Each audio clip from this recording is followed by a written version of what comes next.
very good dance. Very good dance.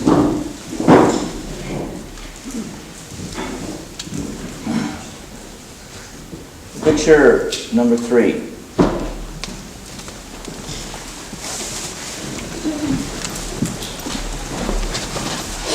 This picture is a real beauty to understand. It can be very confusing to reason and logic as we understand reason and logic. But once you understand it, the reason and logic is beautiful. It's beautiful. It is actually more of reason and logic of a great-great-great-great-great-grandma and grandpa. Like many, many years, decades of experience of life. Because don't forget that phenomenon. No matter whether you are 40, 30s, in your 50s or 60s or 70s, that doesn't mean that you are mature or an adult. Just because you wear grown-up clothes doesn't mean that you are mature, or that your thinking is complete or reached the pinnacle of intelligence or knowingness, seen it all, done it all, heard it all.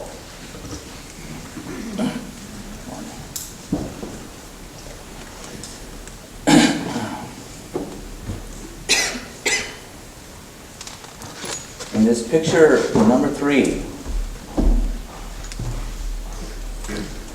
you practically have to hold the feelings, and there's really nothing you can do about this. You're 12 years old, and your understanding of the fads, how to be, the way to talk, and to think, the clarity, the energy, how you feel, you're just right there. And 2 years later, if most of us can remember, especially if we have children, the vast change that will take place just in 2 years.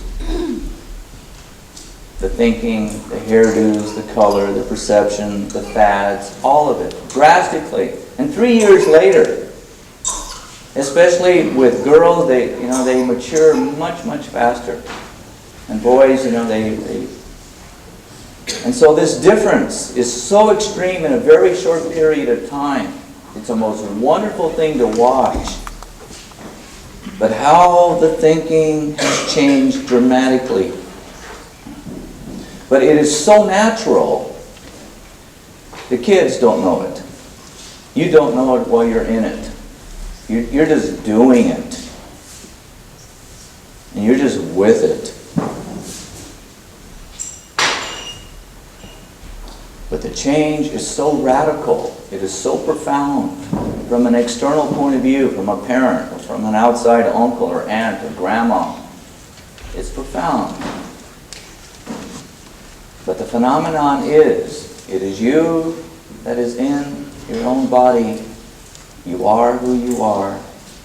And you've always felt that ever since you were 2 years of age, or 1, or 5, or 7.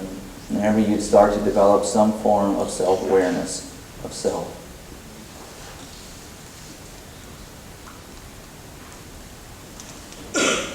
And as an adult, just because we reach our 18th or 17th birthday, or we pass that 21st birthday, I don't have to grow anymore. I don't have to think anymore. I've done it. I've reached it. Now it's just a matter of learning to drive the car better.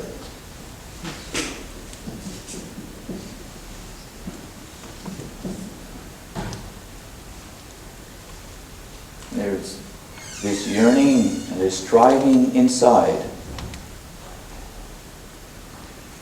Because after 10 years of leaving our 21st birthday, 10 years or 20 years or 30 years, we can look back and see how complacency has seeped in.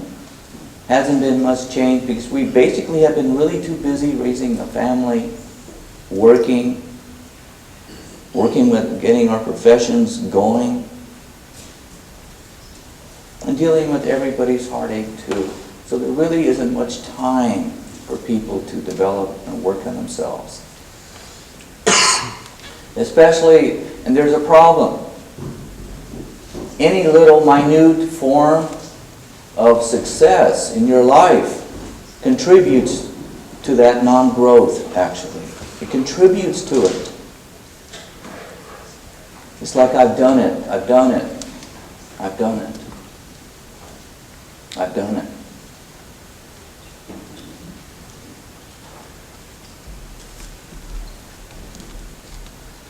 And the student of life looks, contemplates, what blinds me, what holds me back.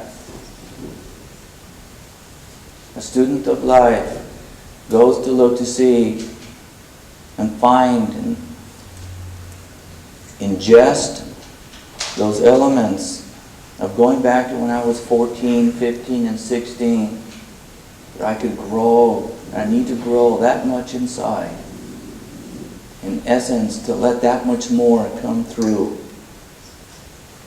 Get the understanding so it is as extreme on my weekends and my evenings, because I don't have time all week. I don't have the time. Too busy working. And the working and the responsibility is wonderful. It's a very necessary part of life. The busyness is good.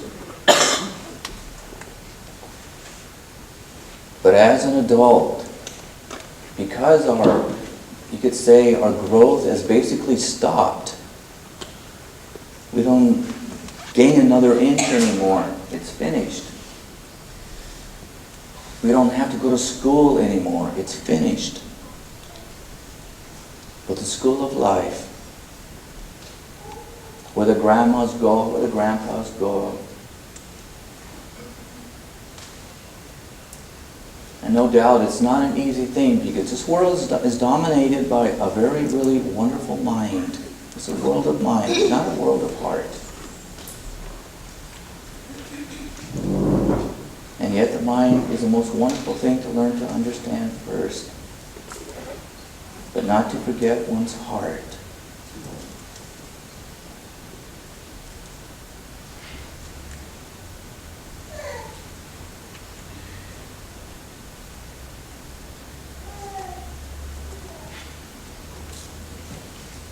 And so, in essence, we'll come across a wonderful book.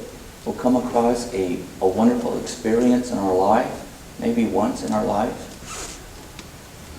Sometimes some of us may have 15, 20 of these little peaks of something that is out of the ordinary, that touches one's heart, that can alter and change one's destiny.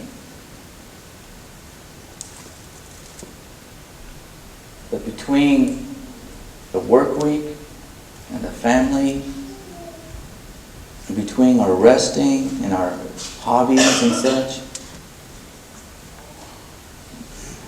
not much time to get there. I'm a little late, waiting for someone. There really isn't much time for these peaks to come into our lives. It's kind of like we kind of have to leave it up to the winds, leave it up to synchronicity or luck, or to let it happen. So people tend to feel lost as a result. And when nothing has really touched your heart for months, or some people can hold out for years and still hold their heart in their eyes, and in their feelings, and in their handshake. And for some people, they need a feeling, a touch, an experience to constantly rejuvenate, to bring that heart up into their eyes. Otherwise, their eyes will turn stone cold and just calculating ulterior motives. And this is where picture number 3 comes in. it doesn't last long. To be touched by a stranger, to be touched from above, to be touched with someone's kindness, to be touched with an experience that is profound. Waiting for that phone call or for that one letter. Waiting for the doors of my heart to open up, to change my ways, to change my feelings, to change my destiny. And this is how most people exist and live their lives. And I did too.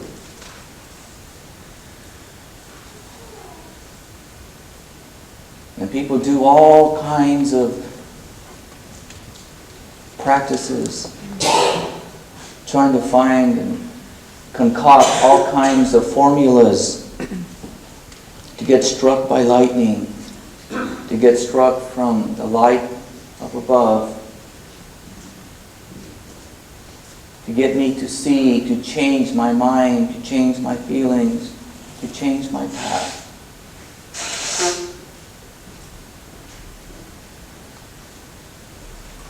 To weaken, you could say, my heart, to give me more reason to be kinder. Not only to myself,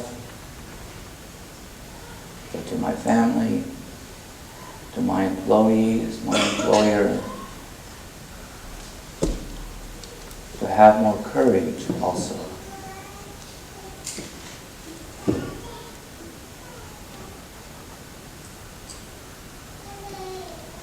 And so you could say we are somewhat brainwashed, thinking that this light from above can strike us, hoping maybe once every 10 years, maybe once a lifetime. For some human beings never experience that at all. It stays in a book on a shelf, the experience of someone else. For many, it may be touched once in a lifetime. For some, maybe 10.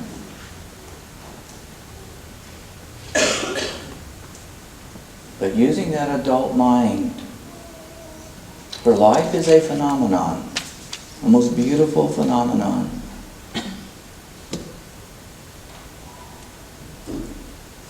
How a world can change in 52, 53 years. A continent torn by war.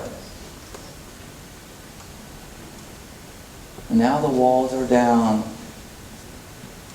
And the communication are not bullets and artillery shells, but contracts and goods and services in a very short period of time.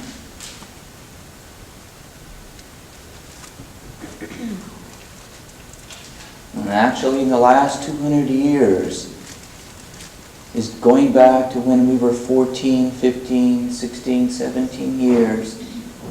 A great rapid change, very, very fast change has taken place in this world.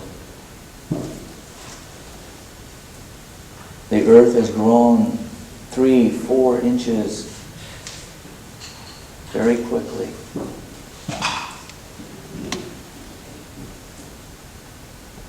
And as a result, each generation has changed dramatically in their thoughts and in their feelings.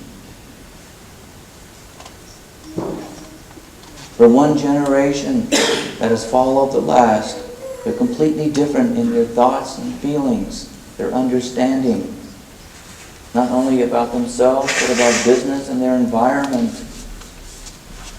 And in the last 20 years, this world has dramatically changed. From 14 to 16 years of age, it has changed that much.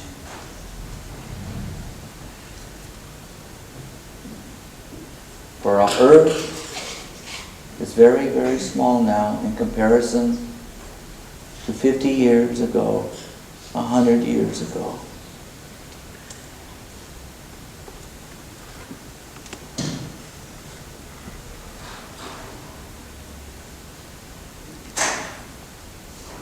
And if this change continues, imagine, and which it will, and it won't stop and it cannot stop.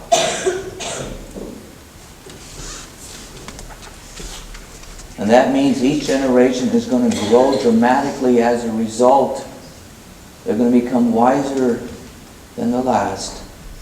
In essence, we're not going to look so smart as we thought we were. The generation 3 and 4 in front of us. And this is what our grandpas and grandpas had hoped for a long time ago.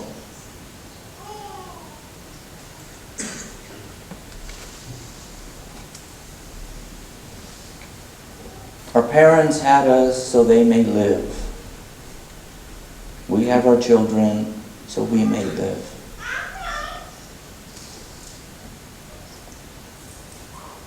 But as a result of this world shrinking at a rapid rate, our minds changing at a rapid rate,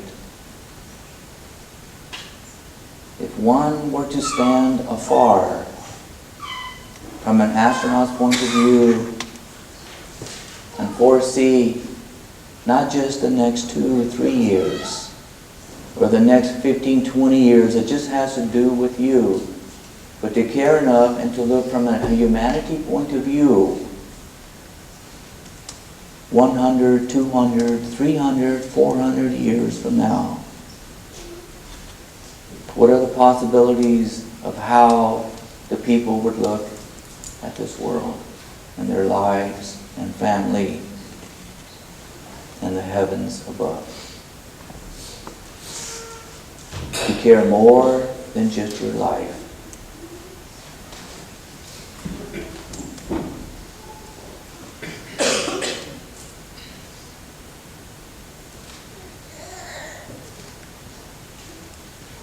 For in time and far future generations, picture number 3 will become much more understandable. As science becomes smarter, as they dive more into the subtle worlds, and not just the atomic structure, but the molecules and the biology, but they cannot help but reach a certain point and then start to study backwards again. And in time, they'll all come to the conclusion the mysteries of life is all but our relationships with each other. That's all that really counts. Our caring for each other.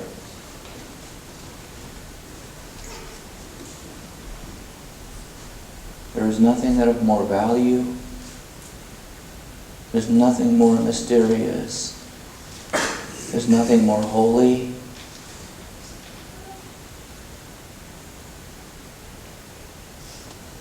But the glue that have held our very cells together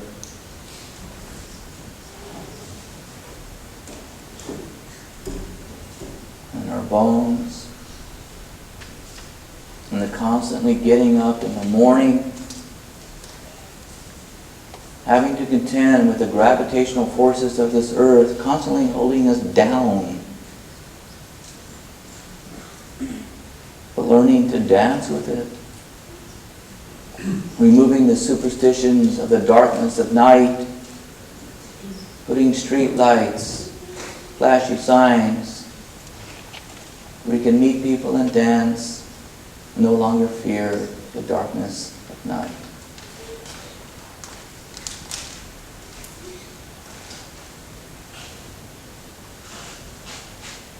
Because as future generations begin to understand themselves more, remove more of the superstitions that we still have today about ourselves,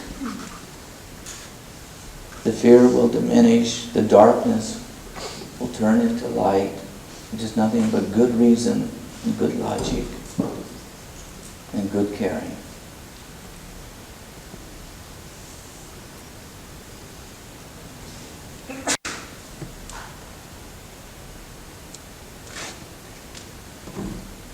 time in understanding this lightning bolt, when human beings finally grow up,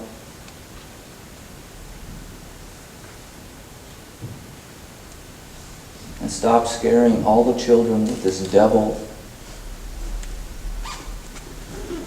with evil and devil, a form of control, a form of fear, a form of you don't understand. So it has to be the devil, because you don't understand. And we stop scaring our children.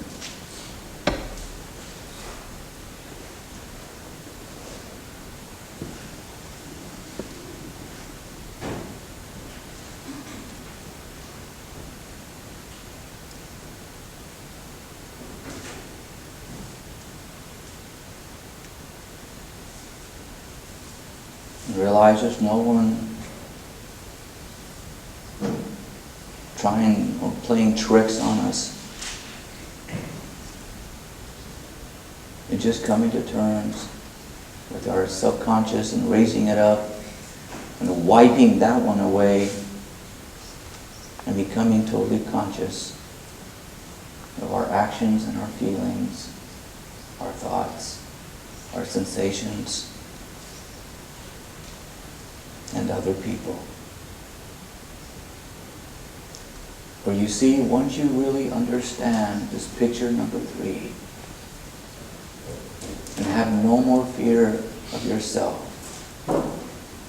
no more doubt of yourself, where guilt does not rule your seeing and your actions and your behaviors. But to see the beauty of life, you will see that life is so immense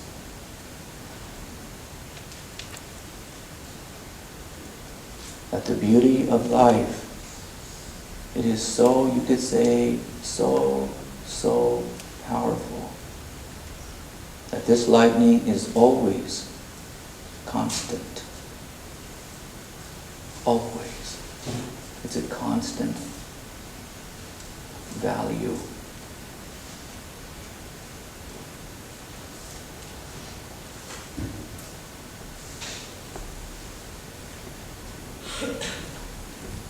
For the spirit to be embodied, it has to be constant. For when one spirit leaves the body,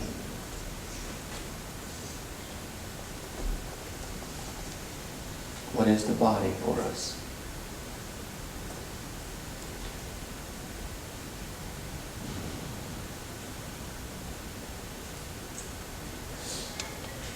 When we dive into our own doubt and fear, this lightning, this light from above, we no longer see it nor feel it. This is where we feel our emptiness and our loss and our confusion and our own doubt. We feel separated.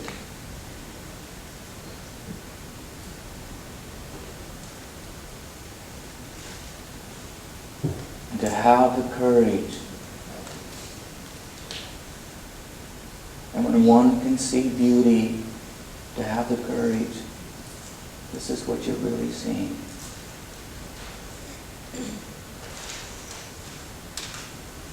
That life is so immense. This lightning, you will see, is always present.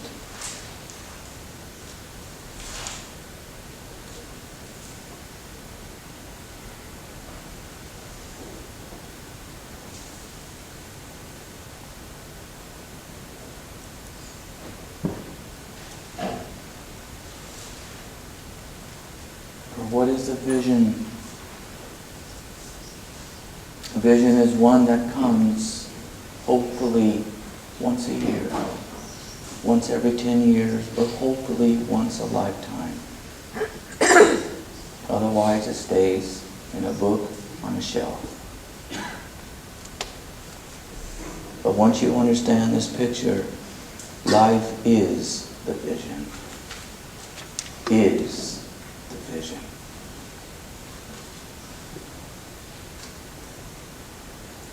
from morning all the way until night.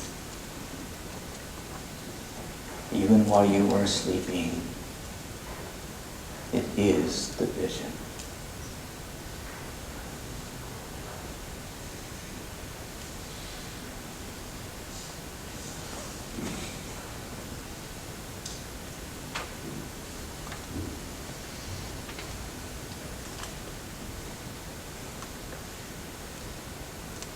But when hurt and pain and doubt and guilt is a little too strong, that is not the case. From a relative point of view, that is not the case. The case is that there is some space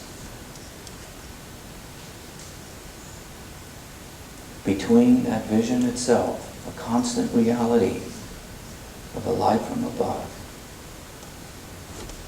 and our own perceptions.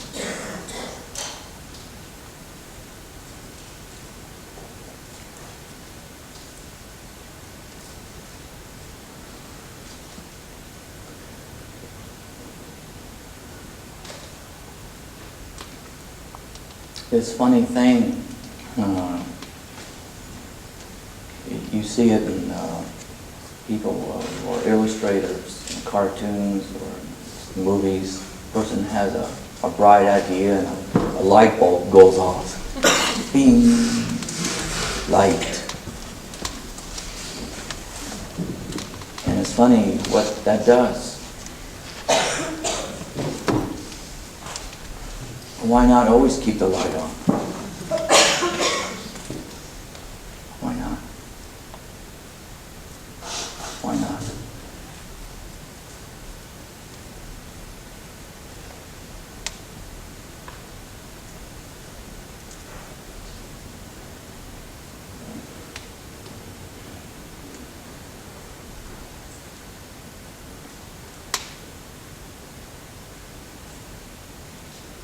Picture number 4.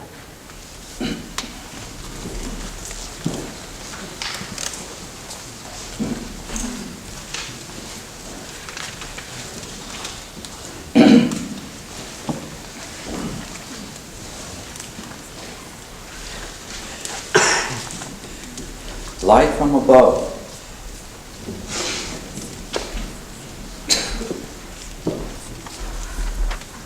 As one starts to go through the stages and you observe the first 3 pictures, the mazes, from that perspective,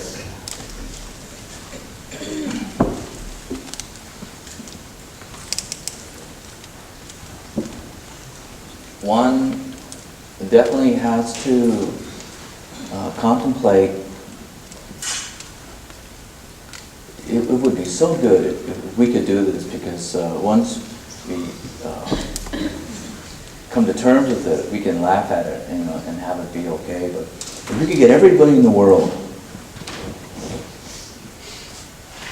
and kind of like form a line, all those that are less intelligent, less aware,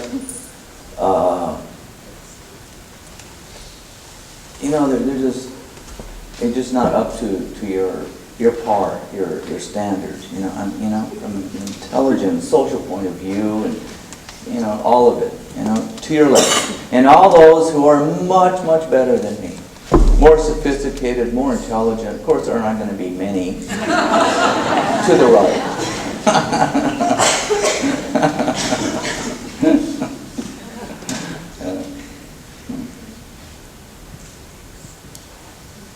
And it'll be easy to go to the left and look at those. But it'll be very, very difficult to go to your right and look at those. Very difficult. But they worked harder than you, more courage. They weren't, you could say, they didn't have that certain laziness or certain complacency.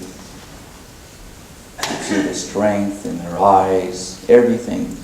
And to Go and talk to each one.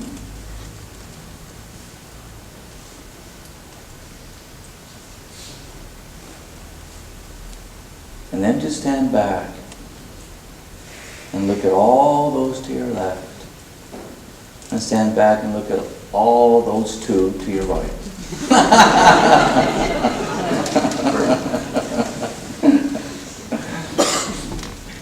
And when your heart starts to open, and you're standing there and you're looking at them, when your heart really, really starts to open, what will happen? Those on your left will just automatically start to go to your right.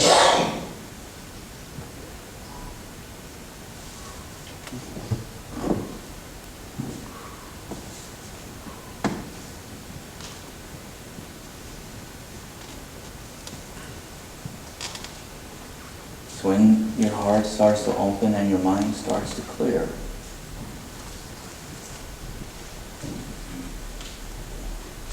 and has judgment, ulterior motives, hurt and pain and guilt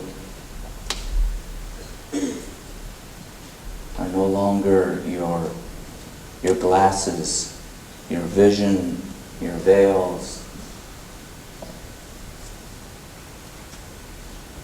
Start to see, in essence, through life's eyes and not just your own pictures. Or looking through your heart. There's a fairness in it. For you see, there's no one greater, no one lesser than anybody else. It's just a matter of mentality. Intelligence is a wonderful thing, and it's a gift. But it's not easy. It is not easy to have. And those that have it, it's no big deal. But if you don't have it, you'll realize what a big deal it really is. It's a gift.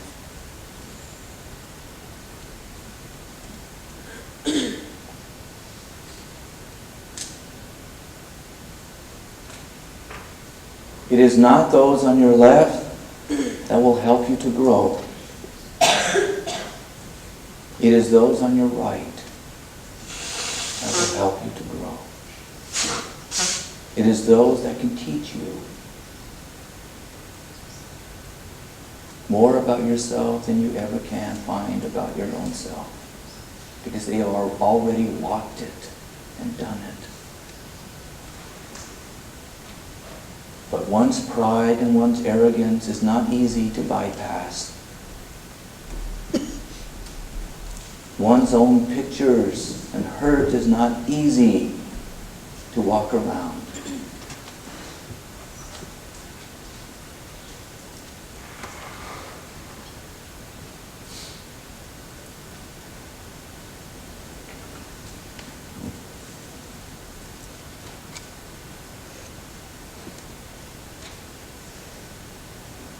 And this is the light above this picture.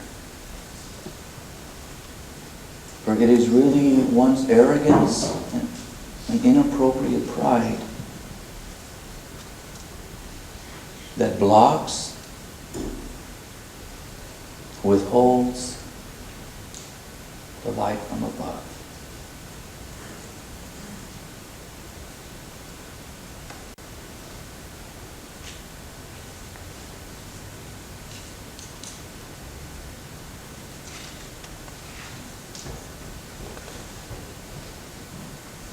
Teach me, awaken me,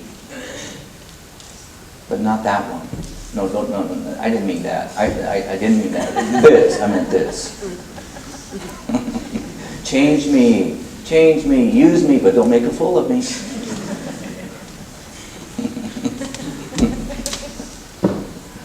Teach me to be loved, but I don't want to love that person. That person.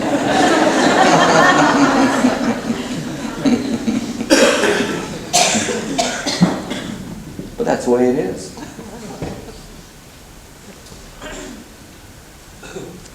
But I didn't expect that.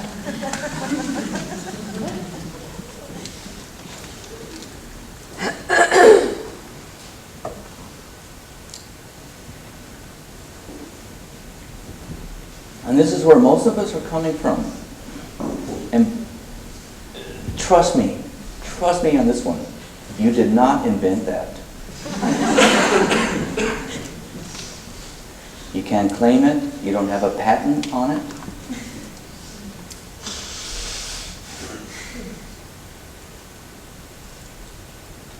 This is something that's been passed on from generation to generation. And growing up in any society, any family, whether the parents are mute and cannot speak a word, or whether there's only 3 sounds to the vocabulary of that culture, it doesn't matter. It is a phenomenon of sticks and stones, nature and the sentient being living together that creates this.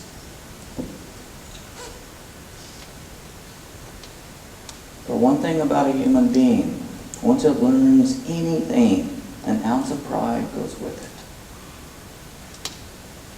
it. It is so invisible. It is so invisible. We take it to bed at night, we comfort it, we even cry with it on our pillows sometimes.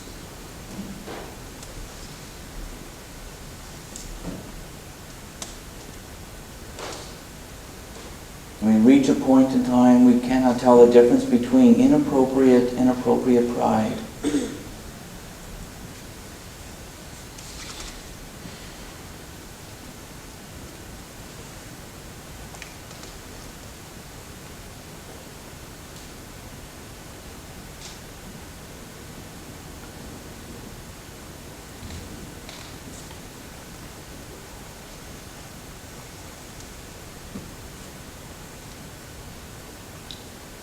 Or picture number 4, a light from above.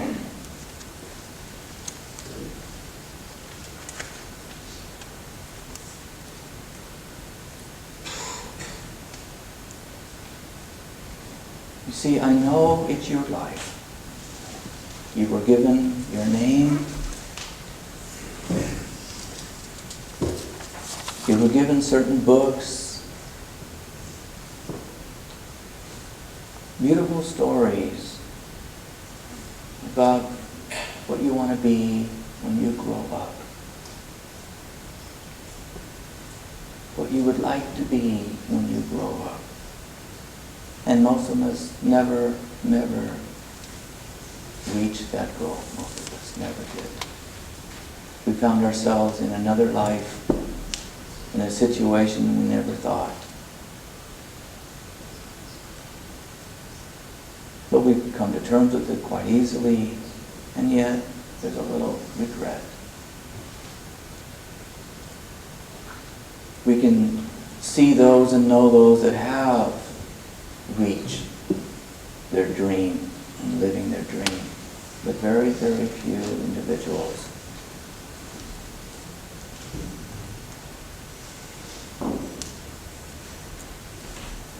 But never take your eyes off those people to your right. Never. For you see, there is always another sunrise. Always. For even those who have passed away, their life is really nothing but an opportunity. But don't forget, the predicament can be so strong, there's not much you can do about it until the predicament releases its tension of your situation.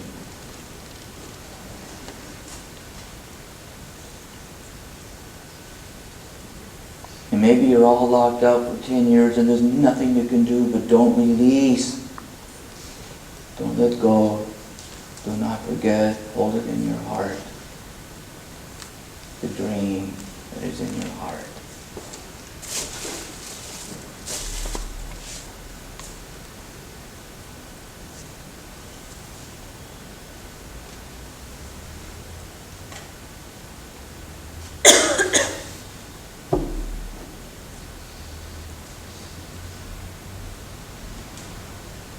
There is a price to pay for picture number 4. It's a very, very, very harsh price. It is not a pretty price to pay. And that price is consciously, with all your awareness, loving all human beings, regardless of what they have done or are doing. That is a heavy price to pay. And to know why you love all human beings.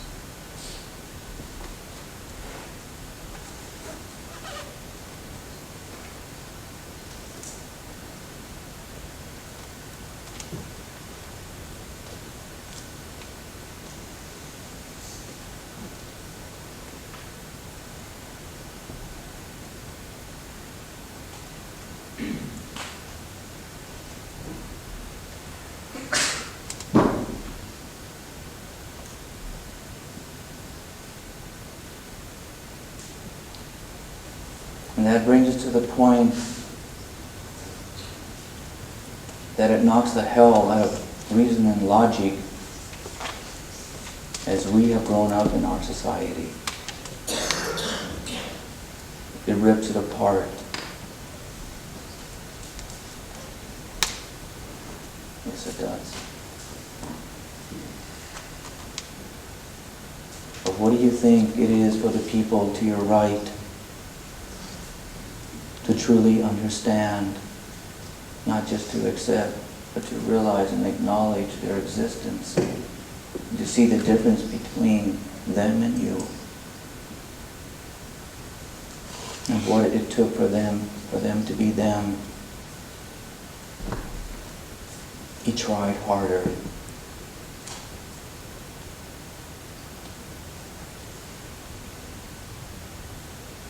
As it is for the light above. There above for a very, very long time. Holding it.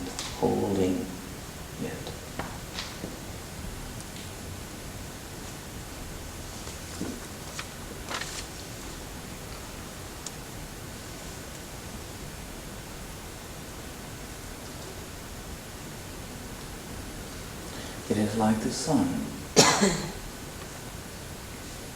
The sun does not ask for anything in return.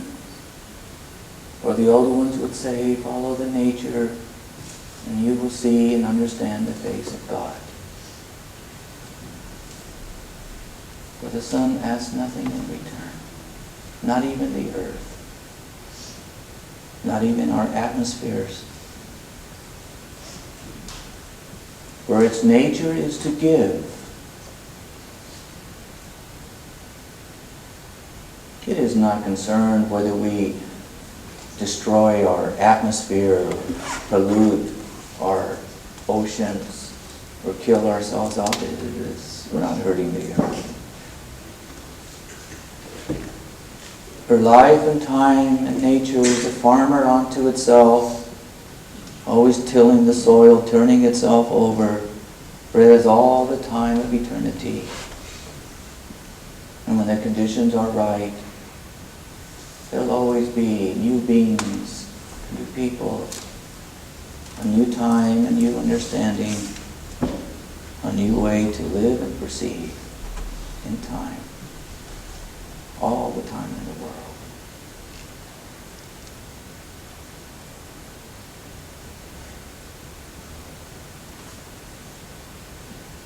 But to truly realize that opportunity in the time that we are living in, for that is the most precious time of all. Not our past lives, or not our future lives, but our present lives.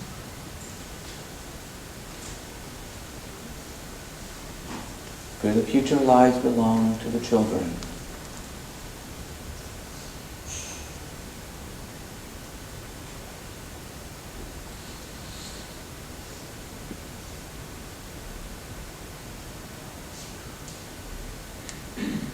What is it that we take with us, that we put in our pockets that we can actually take?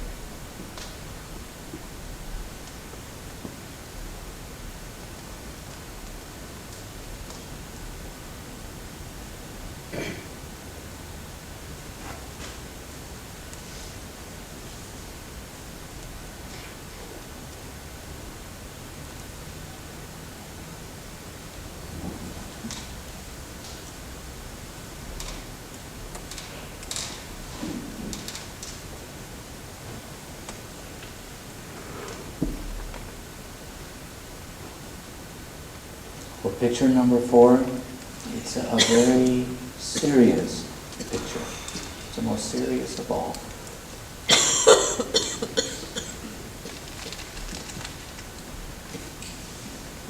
For remembering what is the price to pay for that. Not to have the luxury to be neurotic, not to have the luxury to have hate,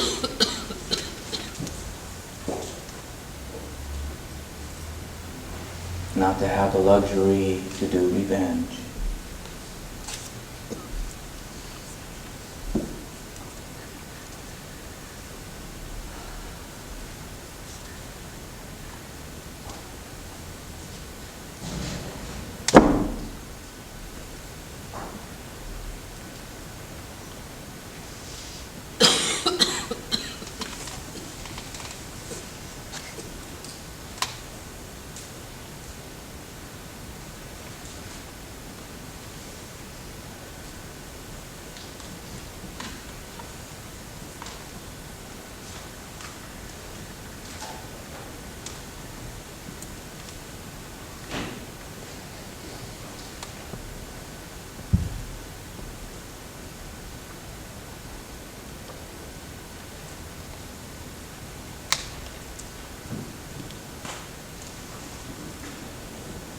For picture number 4,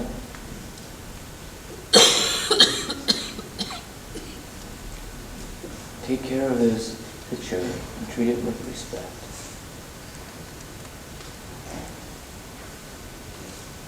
Put this picture and save it in your favorite book.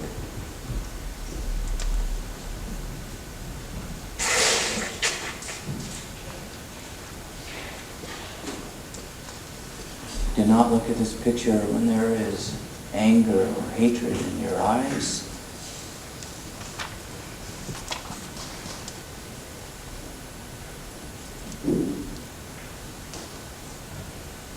It isn't that, it's just a picture, that's all it is. It's just a photograph, it's just a picture.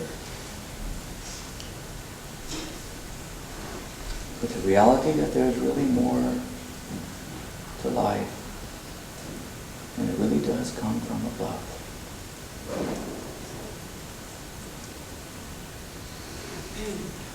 You may not see it. You may not have any experiences of it. But you will know that when the time of your own passing away.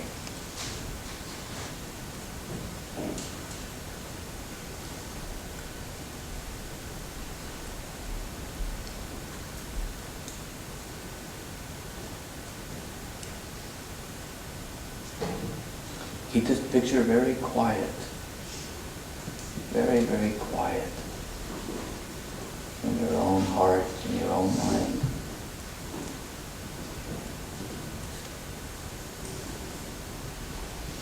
Develop an affinity inside, quietly inside.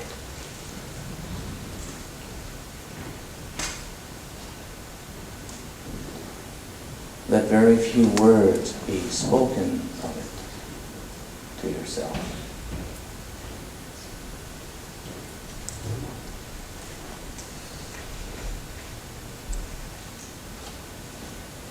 For it is only this light. When you look at the other 3 pictures, how the maze is so profound, it's so immense, and it's just the mind, it's just how the mind, it provides questions and answers. Continuous questions and answers, an never-ending process, and that's the beauty of it. Questions and answers are beautiful.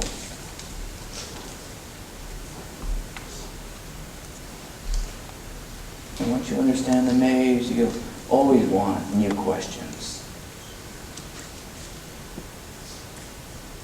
Because there's always the beauty of wondering what's around the corner.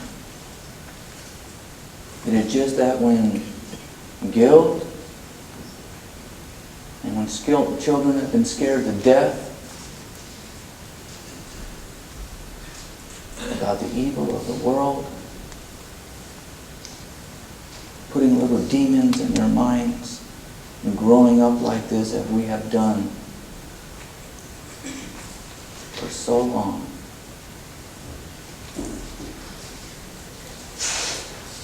And in time, reason, good, healthy reason with wisdom behind it, and logic with wisdom behind it, and common sense with wisdom behind it.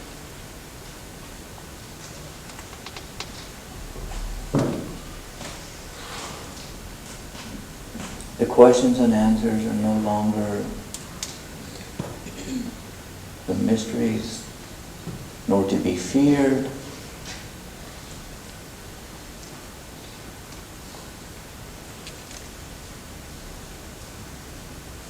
Where nature is no longer to be feared. Insanity no longer to be feared, but truly understood. Misbehavior not feared, but understood. War, hatred, ignorance, but to be understood. That's the light from above.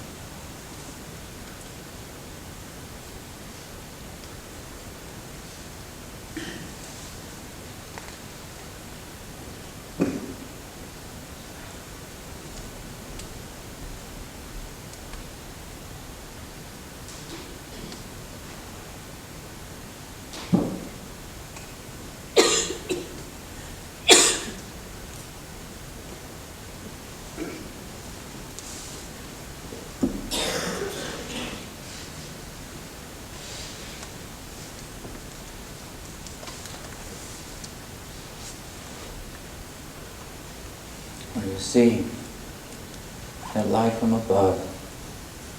It takes the left brain, our logic and reasons. It takes the right brain, our intuition, our music and our dance and our songs.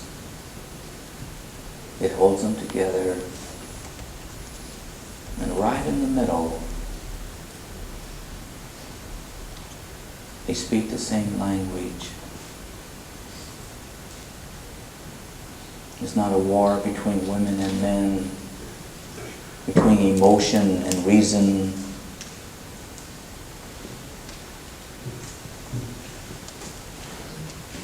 It's not a war between growing up and too young,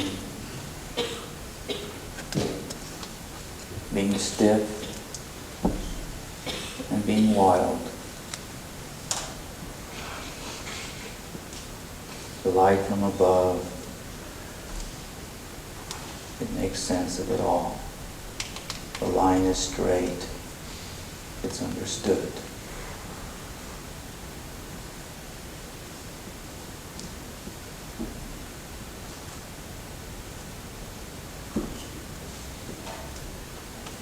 Then there's room for compassion,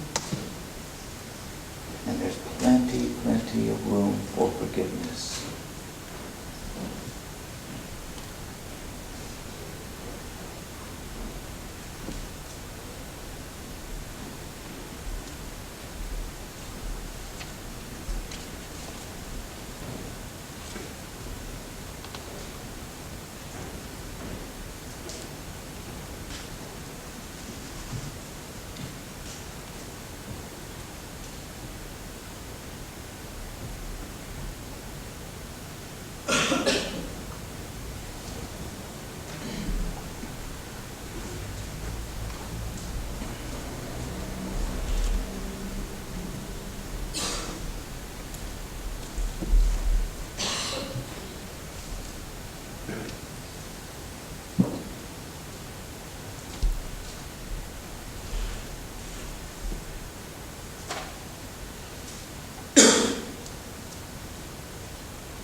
And what will help with all four pictures? Don't take yourself so serious. Have a lot more fun, be wild, be a lot more bizarre.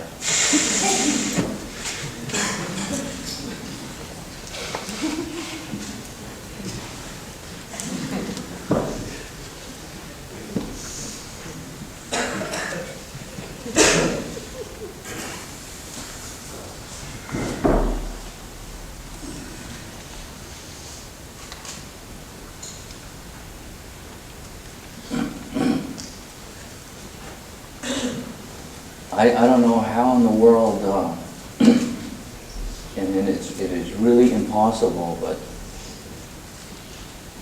the way nature is, and species, any species, and you put a nature and a species together, because a species is something that's trying to come out of nature, it's trying to come out of it, it's trying to come out of the element of just the skin and the bones and the blood and the eating and the cold and the heat and all the other forces.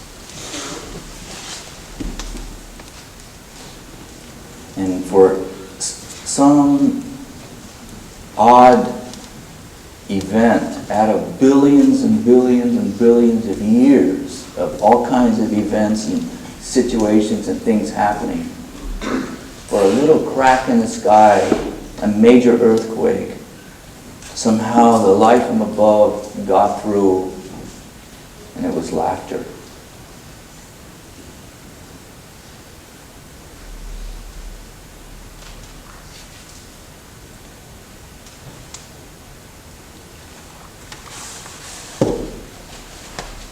For whoever started the first laugh, who brought it down, I thank you. It's very contagious. And yet it's very insane to laugh. It really is. It doesn't make any sense. You may understand the joke, but it still doesn't make any sense.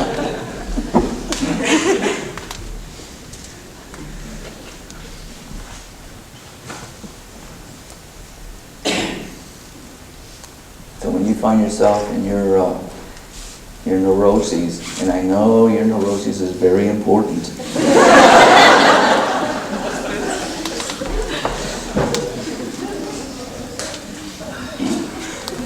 Try to find some way to crack it open with the laughter. Let's take a break.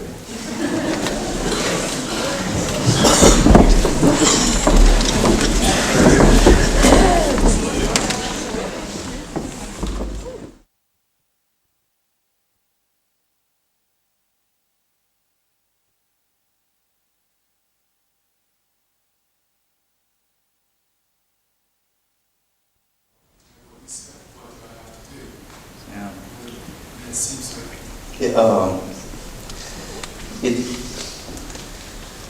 it's an ever-moving formula on a moment-to-moment basis.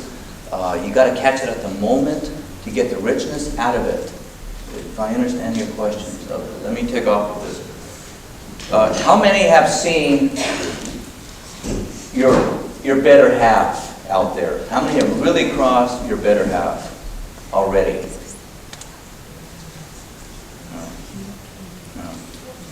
Your better half. The same personality type as you. It has the same profile, personality, body, mannerisms, behavior, everything, the same traits. It's almost an identical twin, but better than you. More sophisticated, refined, intelligent, more... that makes you look like trash.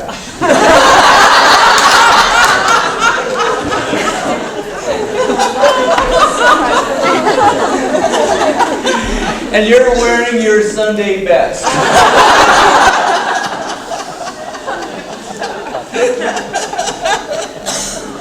How many have the courage to see these people? and to recognize them. Ah, good. Good. It is not a beautiful religious experience.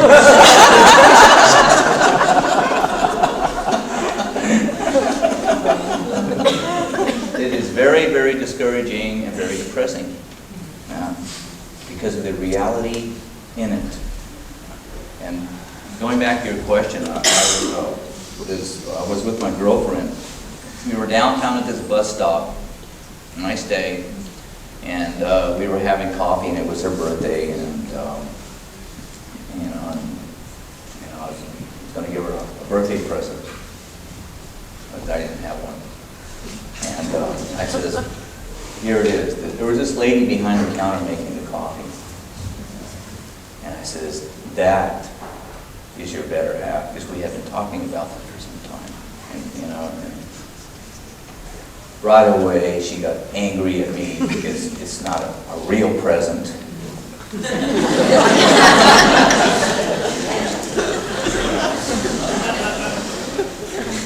And naturally, she's better than that one.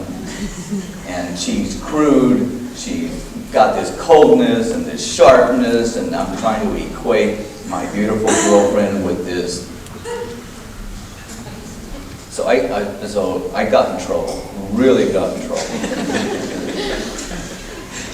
But I stuck with my guns. You wanted a present, I gave you a present. This is it. Well, that's not bad. I think maybe a year or two before that or after that, I took her to a graveyard as her birthday present.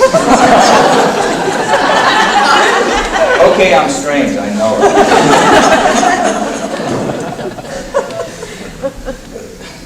I mean, if you understand the present, it's really very nice. And it wasn't until we got home that she finally calmed down enough and began to realize that I was really sincere. So she went back on her own, went all the way back from Capitola to Santa Cruz, and stood or sat down and watched this lady and saw that it was true. It was shocking. And again, to be an angel is relatively easy, but to realize it is practically impossible. That's the predicament of all of life, of all levels of life. You know? And by her realizing this and seeing this is what helped to change her more than all the words, the experiences, or whatever, because it's something that one can relate to, because it is of you inside, the same person practically. There's this relationship inside that you can relate to, that have the courage to see it. But it's on a moment-to-moment's notice. I mean, you know, there's no formula to it.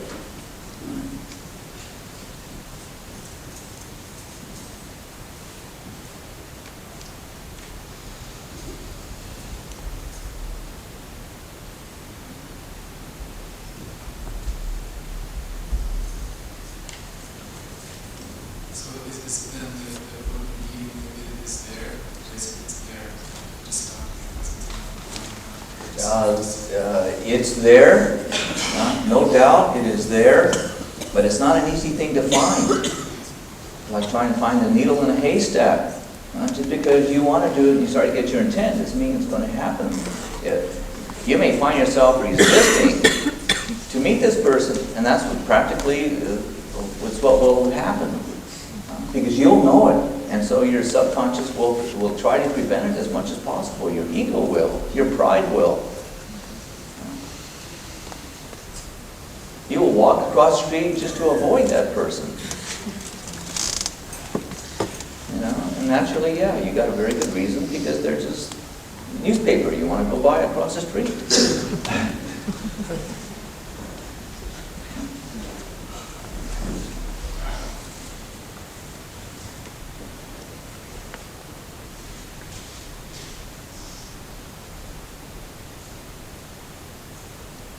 What can you take back home with you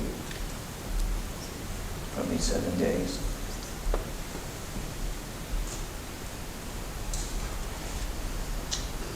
Not much. Not much.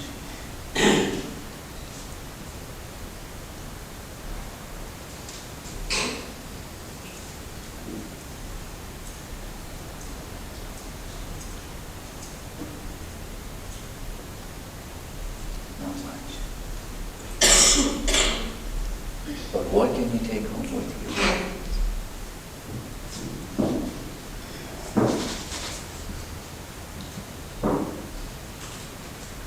A sense,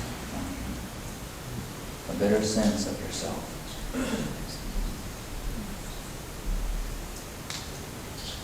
A better sense of yourself.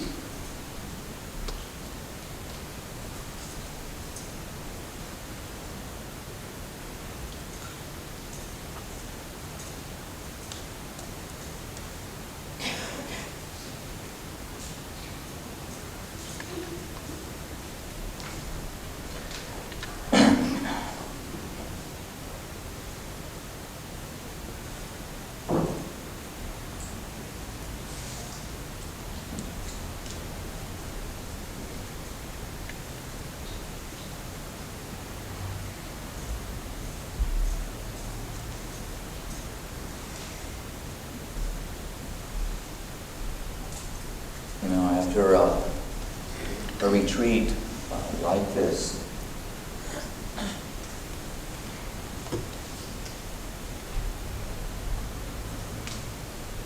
to give a report card of the retreat itself, you cannot really get a good report card from the participants. You know, they're biased, very, very biased, and that's how it works. But to get a good report, you have to get it from the outside. People from the outside, who are not participants, and to get their point of view, how they look at us, and what kind of a people we are, and what is happening, what is taking place, and what is the development of these people that have met time and time again. Drama or no drama.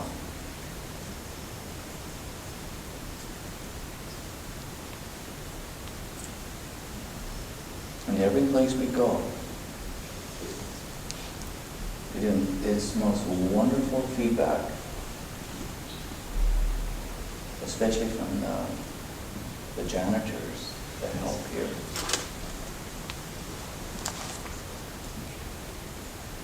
Of how they look at us. And what it has done to their lives, where it has actually affected their lives.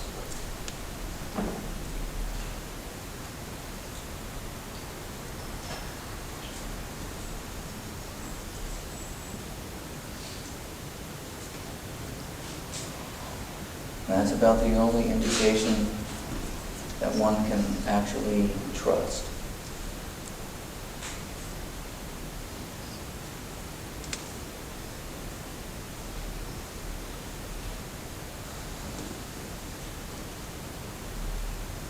You know, years I've spent my time when I was searching, and I went through quite a few groups.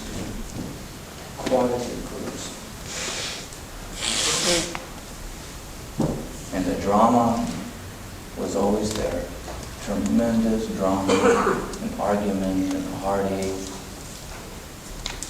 and lots of fights and lots of disagreements.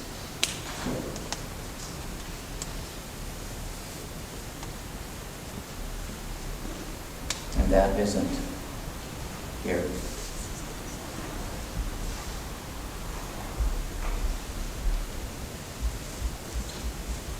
There was a lot of confusion because in the first year, I wasn't matching people's pictures.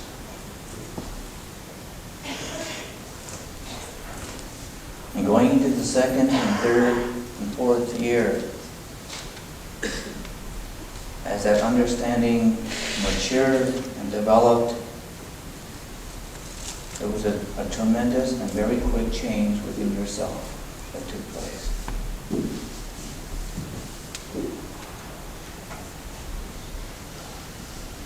And after all these years, evaluate that yourself.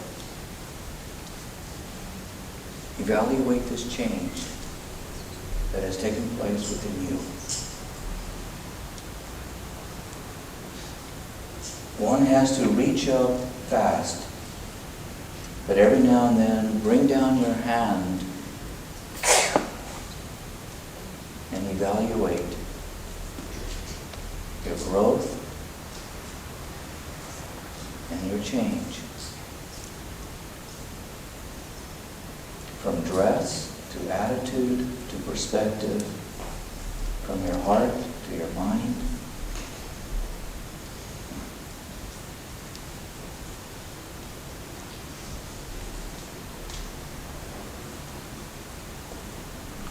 People in time,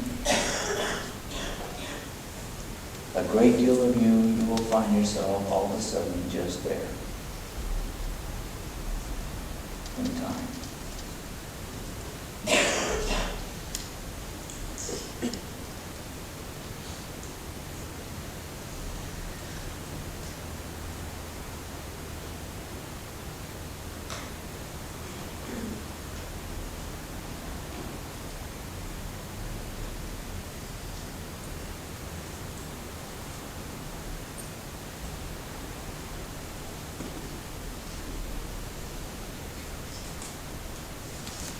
Because there is one element that I see a major difference is that you have substituted ambition for the love of your heart.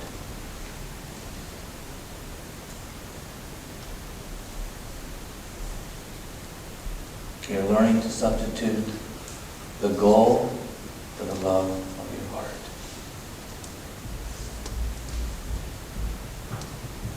You're learning to substitute profit, an idea, a concept, for the love of your heart.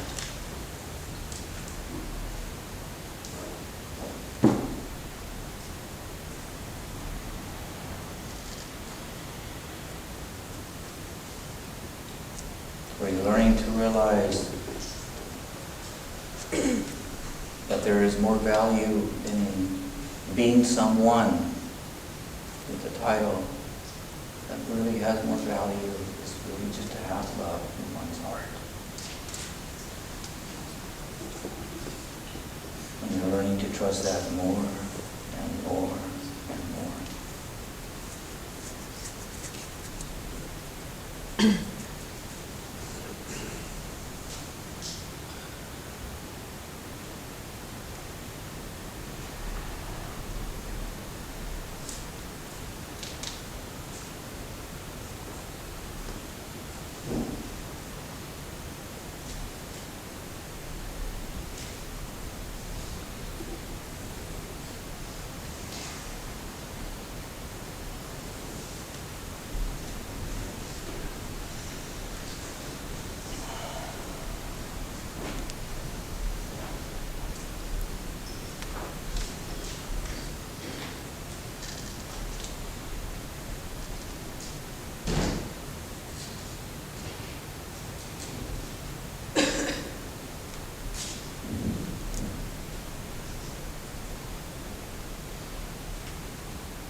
I have 10,000 hours of meditation in my belt. Yes, but do you live in your heart?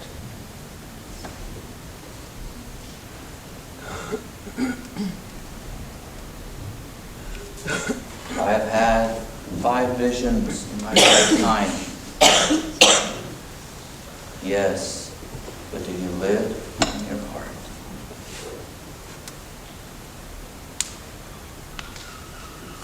I have read the book of all books. Yes, but do you live in your heart?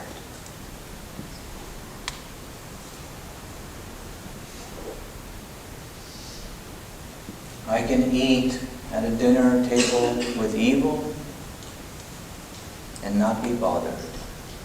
Yes, but do you live in your heart?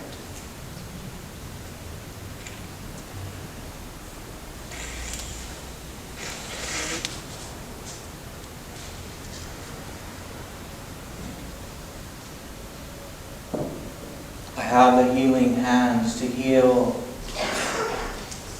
Yes, but do you live in your heart?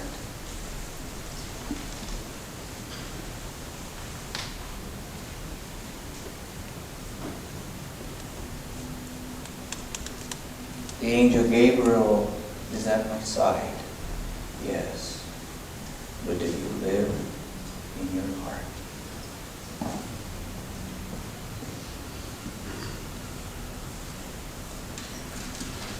I have 1,000,000 students. Yes, but do you live in your heart?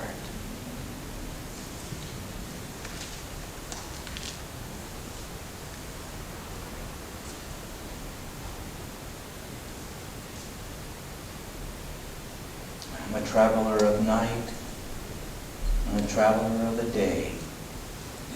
Yes, but do you live in your heart?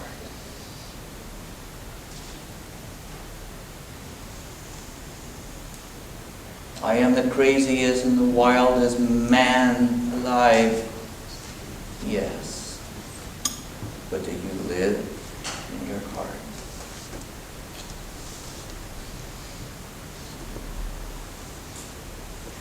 I have pinpoint focus vision. Yes, but do you live in your heart?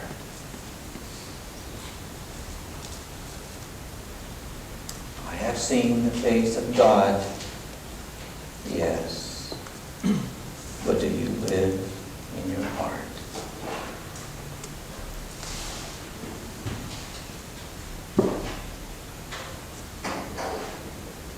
I have heard a spirit whistle Dixie. Yes, but do you live in your heart?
Do you understand my message?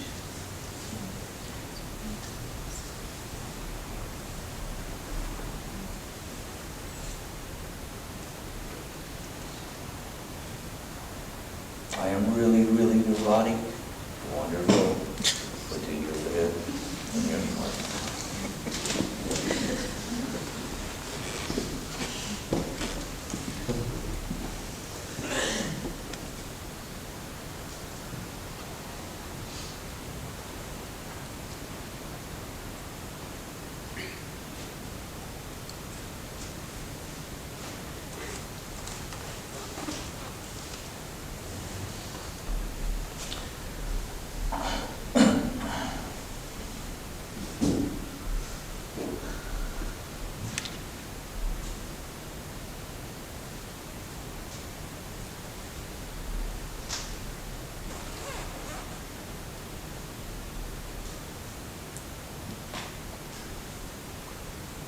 know.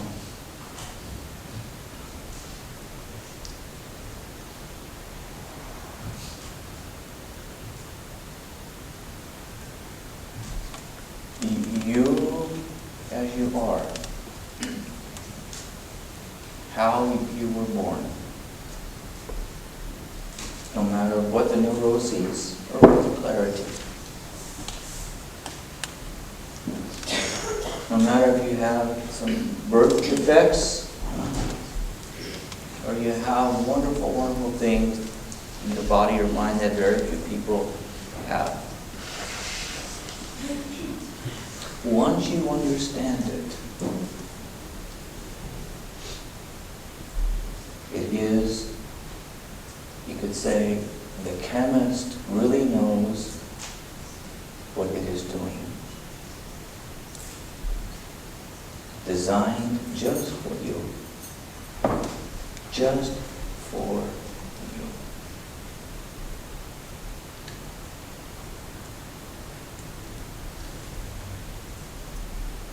And no one else. Just for you.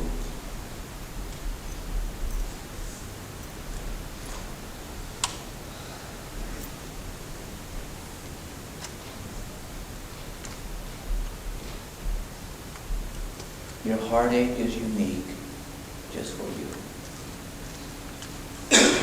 Even your pain is unique, just for you. Even your own special doubt, just for you. And all your troubles, ooh, just for you.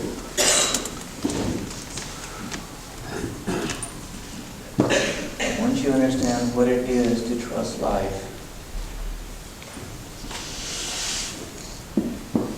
just look, you have survived it. And all those years you look back. But at the time, it was the most terrible thing. But look, you made it. You're here.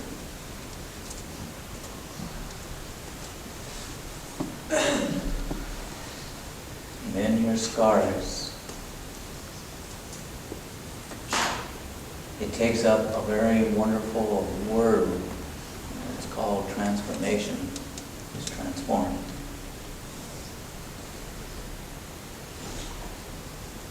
I was never alone. I was never deserted.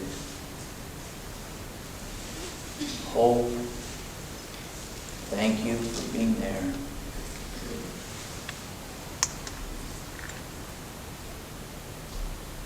A cane, a stepping stone, a road sign, a handshake, a telephone ring, a policeman stopping me. I understand now. For it is my life that is the best teacher.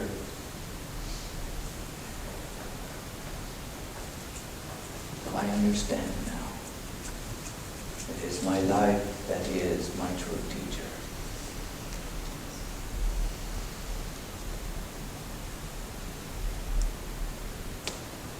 Now I have more faith in my toes, in my hair, in my own tears.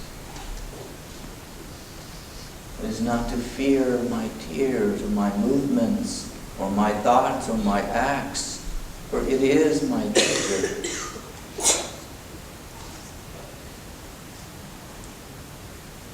For it's like when the 7-year-old and the 33-year-old have finally merged.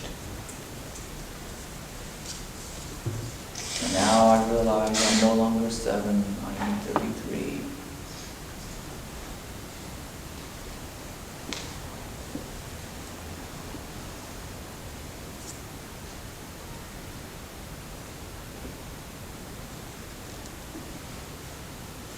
All my little idiosyncrasies I can laugh at now. I can have fun with my life.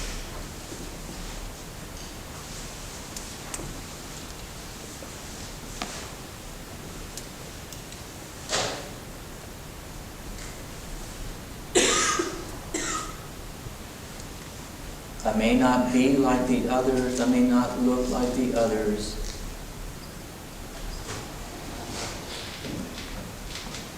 I may feel like a scarecrow out there in the fields all alone for the birds to poop on.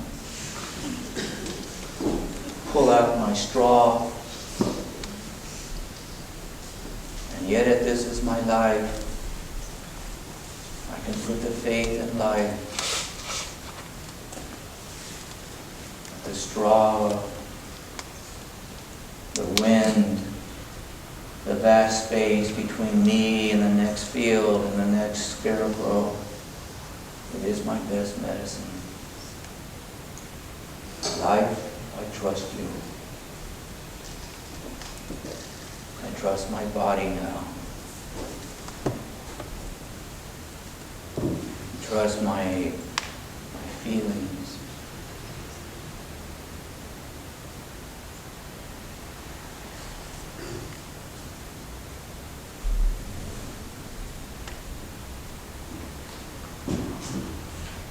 Well, there's one thing I will never, never attempt to take away from you, and that is your loneliness. Your aloneness. For it is a fact of life. For the more we see and understand of ourselves in this life,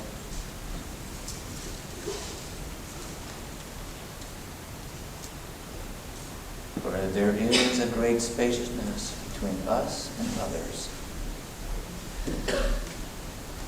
Between us and a tree, even between us and the bed we are lying on.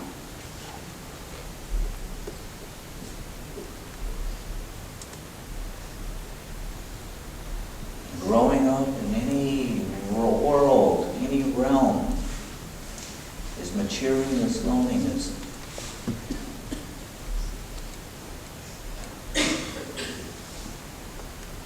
It's like a grandpa and a grandma realizing, even though I have great grandkids, and I love them so much, I may have 100 relatives, and yet I still am alone.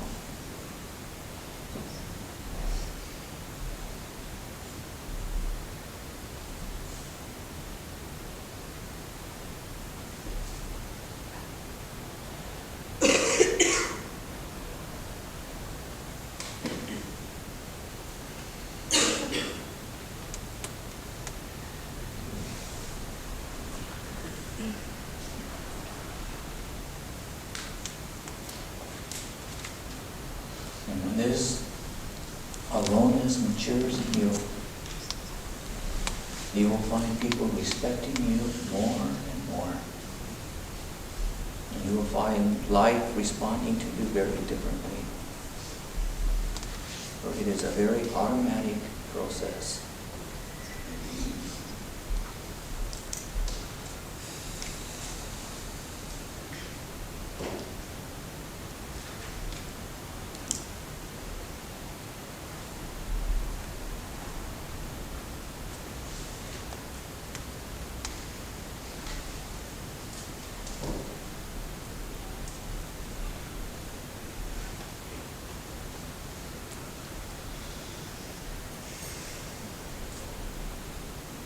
And the one thing that I really thank you for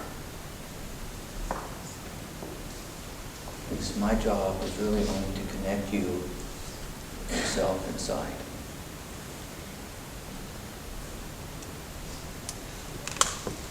And what business you are here on this planet, that is your business in life. It belongs to no one else.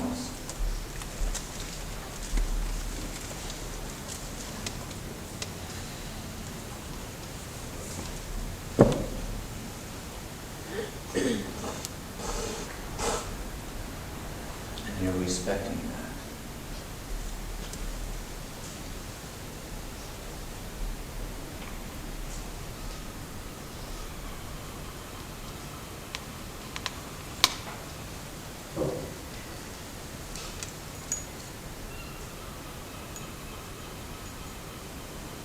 But what can you take in these last 7 days is a better sense of yourself.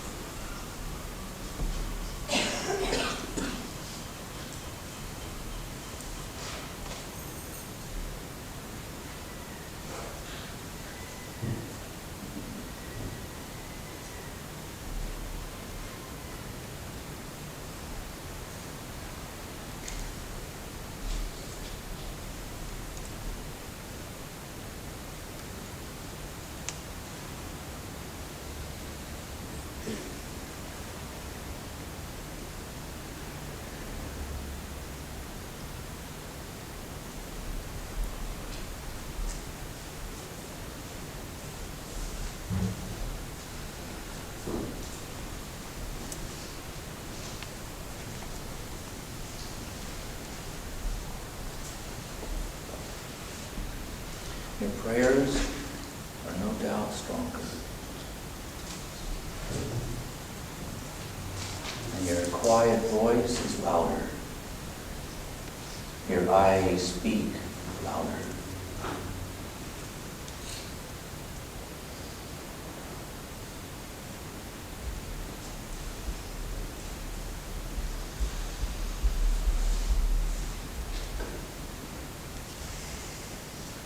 Good job.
And don't forget,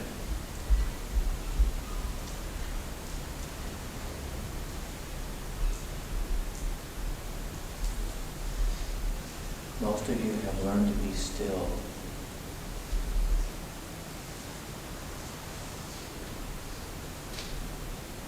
Because of your realizations.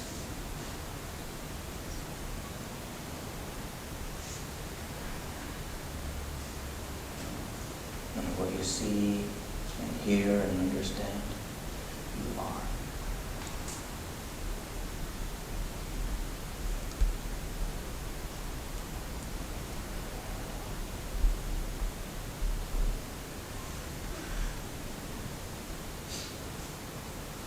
For only an angel can recognize another angel on the streets of St. Andrews.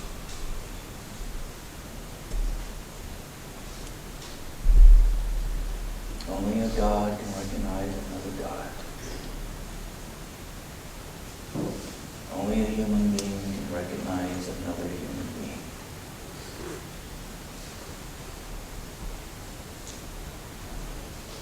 It's a phenomenon. And what you can hear, realize it. And what you can see, realize it. That means you are too. Very important factor. Do quantum leaps just with that. Not just to see it, but to realize it.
Right, correct. Is that a reward? And what, so. Is that a reward? It isn't, what is it, you know? Or, okay, look at it this way. Let's take, how many here want to be a Buddha? We got one. And before, it took you years to start to understand that. Years to want to understand that. Because what do you want to get away from? Yourself? Get away, run from yourself? That's going to be your reward, to be a good person, a recognized person, a holy person. To run from yourself. You don't like yourself? You sitting in the chair? Whether it's 33 years or 86 years, you're the one who walked your life. You. Devalue your life and put value in someone else's life.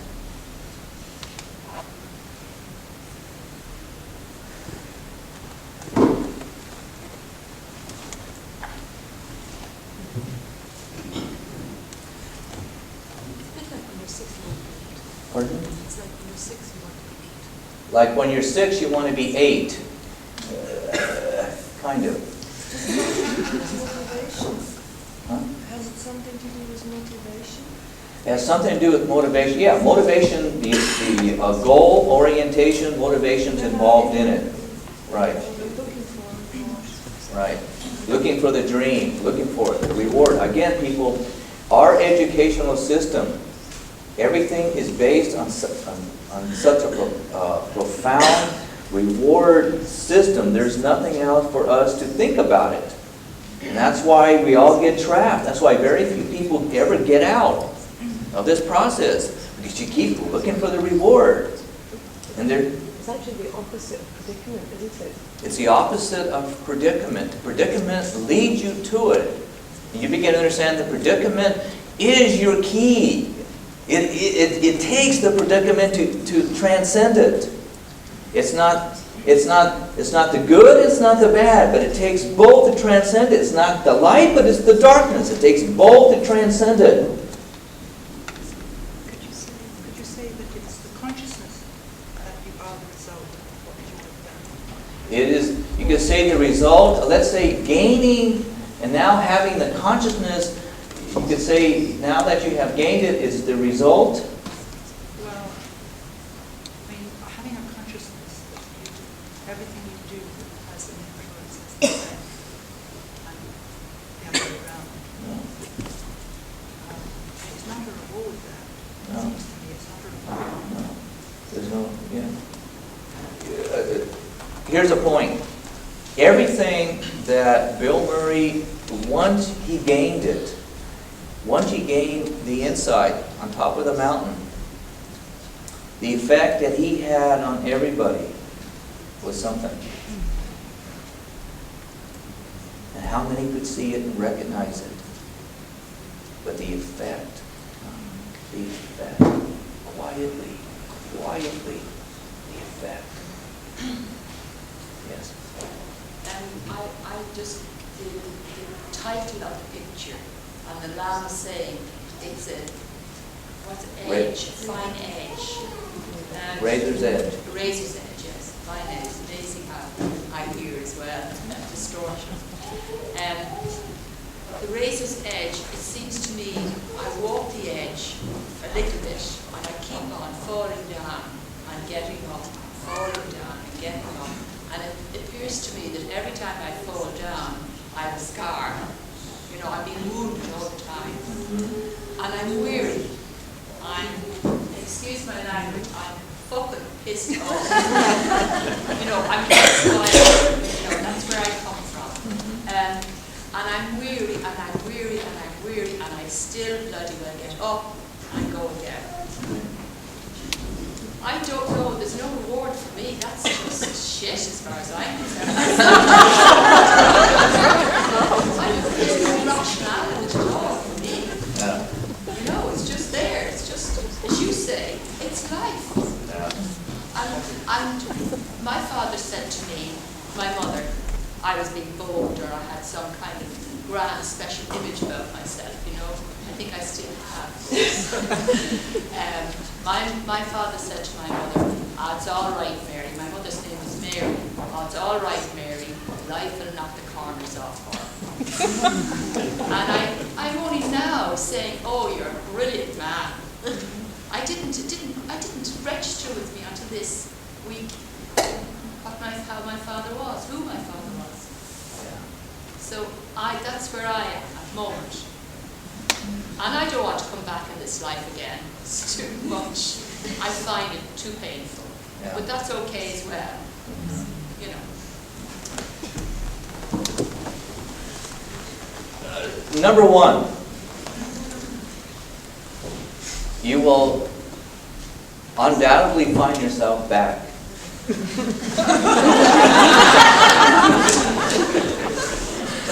What you hate, what you fear, easy to become.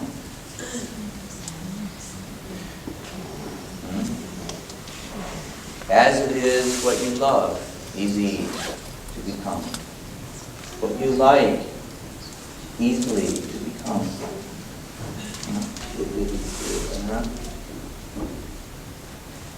Hate and love are two very strong forces in this world. War, very strong force.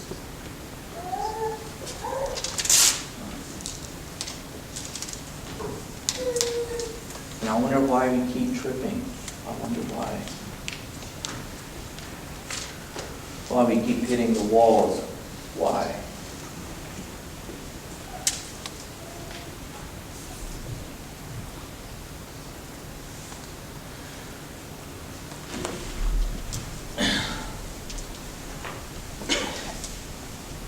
Number two, the trouble with having any form of intelligence and awareness and any success at all, seen it all, done it all, heard it all, read it all, know all the words.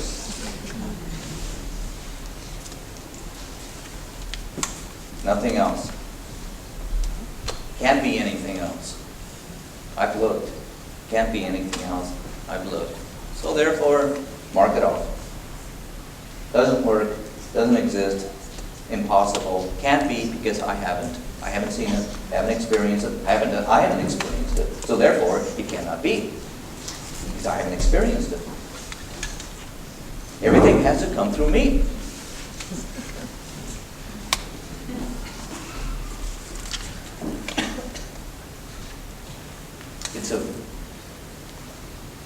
And this is inert in all human beings. It's inert in all human beings, people. Quietly, it's there. And we don't even hear its voice, but it speaks.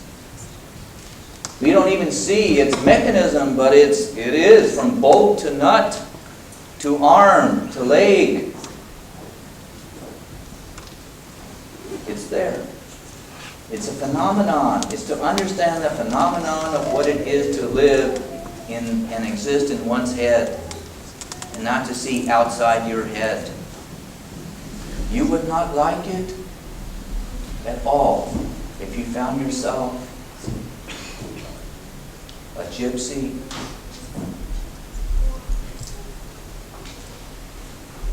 or a Mexican,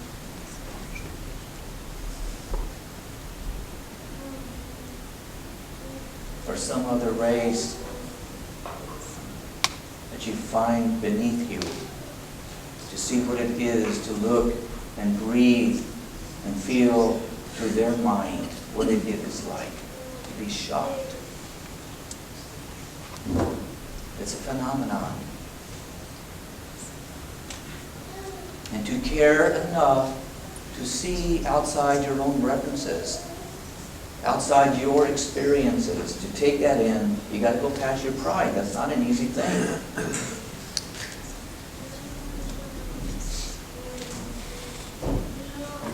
And to understand the phenomenons of it all. Mark Yeah.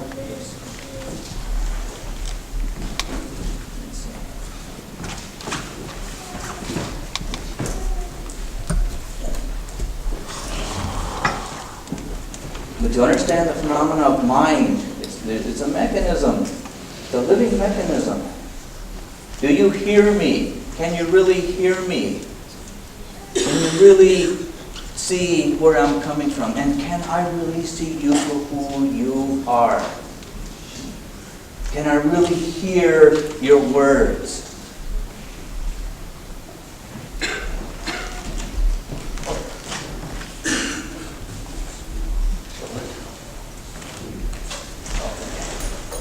You've heard that, we have our own thoughts, our own feelings and wishes, and our daydreaming, our imaginations, our creativity. And so we see all these internal pictures inside. And then we have this external projector out here, I can see you externally. But we only have like one screen inside. And so we have this one screen of our internal mind,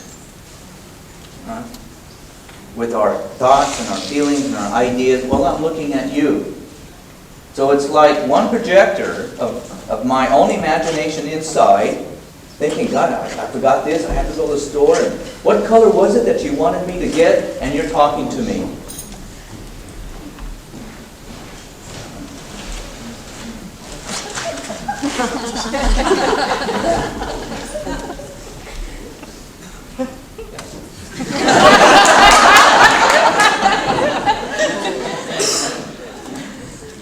Yeah. And so, see, this is in my inner mind right now. See? And I'm thinking about this movie, and I'm fantasizing and everything. Hey, you're supposed to be looking at me. Huh? But this is going on in my mind. Or this is like you. This is going on in your mind. And you're talking to someone. But your interest is this. Huh? He's the one who forgives. Now, I know you're wonderful to look at, you're beautiful, and you got a lot of wonderful things to say, but my adventure inside my own mind, I like. Huh? And, what really attracts me? Hey, people, you're supposed to be looking at me. What? Now that you know what my face looks like, I don't count? Is that what it is? Come on, huh? Hey, you want to see me dance? Get me attention? What do I have to do? This is what we are contending with. And this internal projector never stops. This never stops inside our heads. These are our thoughts flying, our feelings. But we have nurtured these thoughts and feelings so much inside us. Our hopes, what we want, what I expect of you, what I want to hear from you. Year after year, day after day, night after night, dreamings. The stories inside our own heads, inside our own projectors, inside. And yet, we do love this. We are fascinated with inside because this is our interest. We created this inside. This is our interest.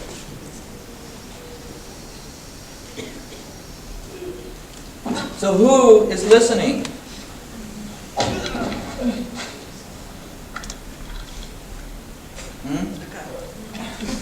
Get out of the way.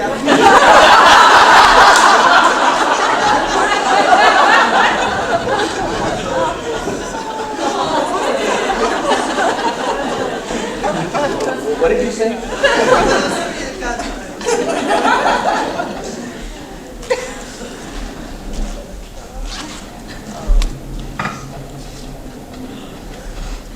This is a predicament. And it's to understand this predicament. Huh? And my voices can be very loud inside. My thoughts and my feelings. I'm already on the journey inside. And no wonder I have a hard time listening to my teacher or to my friend, trying to understand, they're telling me something else. And I'm involved in something inside my head. Very difficult with this internal projector taken off. And it's this strong. And this light that I'm seeing you coming is shining on the same projector, but what projector is dominating right now? What has dominance? Move it out of the way.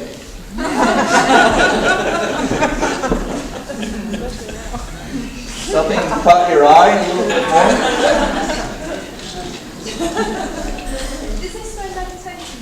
This is where meditation, what meditation is supposed to do, is relax the internal projector to the point that let's say it slows down dramatically. At the time frames of the movie slow down so much that there's more and more space, so it's cleared. It is cleared. The screen is cleared on inside.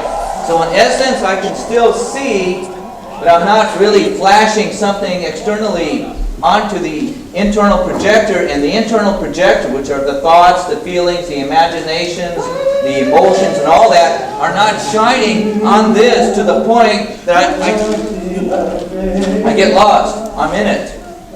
And to hold that spaciousness without wanting to attract myself on it, in here, come in here. And then, what? Huh? And by the way, this is a great movie. Good movie. This is what Indians have really done to each other. This is a true documentary of what took place in America in the 17th century. Black Robe.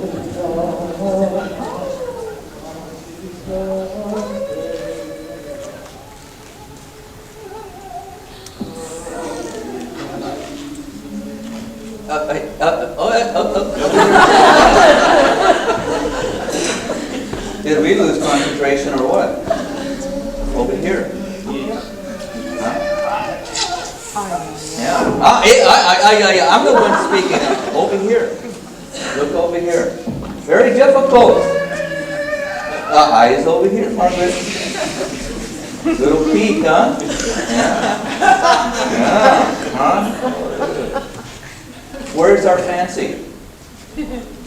Where do we head to? The screen. The screen. Huh? I'm the one that's alive here. The screen isn't, people.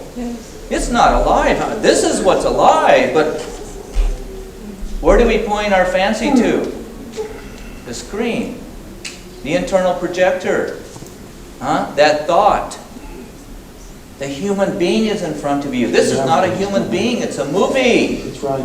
As the internal projector. Do you see what I mean? Yes. Is this where peripheral vision can help? This is where peripheral vision can help. Yes. Yeah. This is where definitely peripheral vision helps. But to understand what is our predicament of the mind itself, meditation helps to break down the elements of what we are contending with as far as body and mind, thought, thoughtlessness, peace, anxiety. Huh? What? It's never turned off for most of us. It's always on.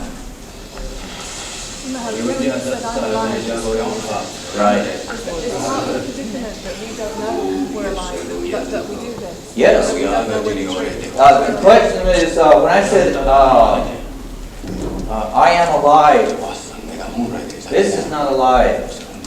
Part of the predicament is we realize we're not alive, but we're a concept. We're a Mr., a Mrs., we're an idea.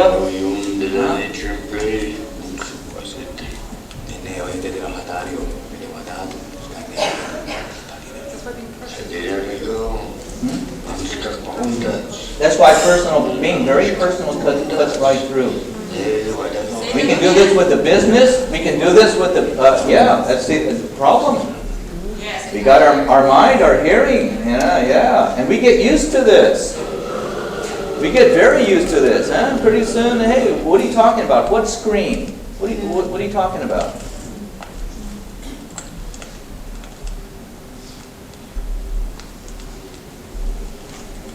So if we're not being personal, we're talking from the picture. When we're not being personal, we're talking from the picture. Not necessarily. No, you can be totally non-personal and still speak from here. Yeah, this is what, again, put it, where's this?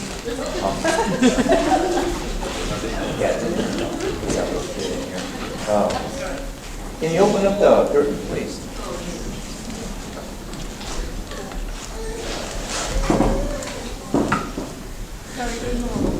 Oh, on the lights too, please. Do you have to be like your lives for Yes, yeah. You have to realize your own aliveness in order to be personal. You know, when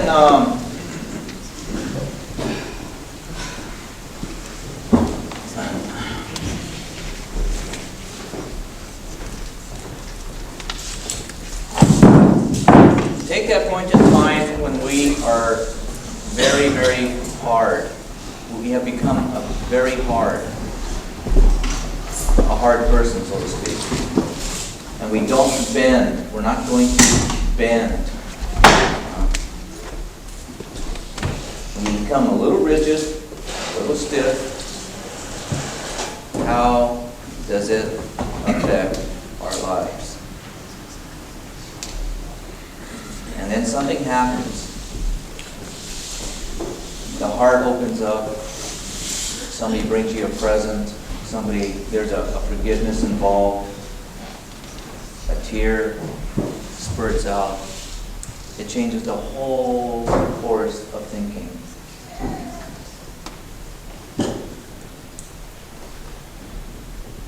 And that changes the whole course of the internal projector too. Because it has such a dramatic effect.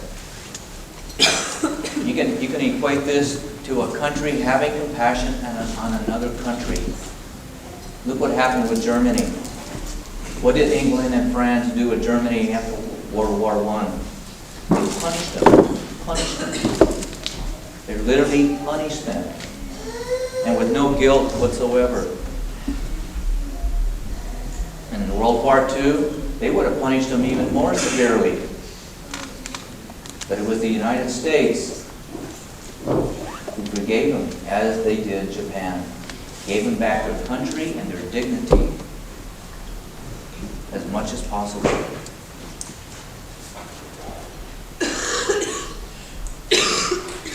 A whole nation having a different subconscious, a different idea, making it life personal. Making life personal. In essence, it's like the adventurer in the movie, No Revenge. And what is the result? What is the result for No Revenge?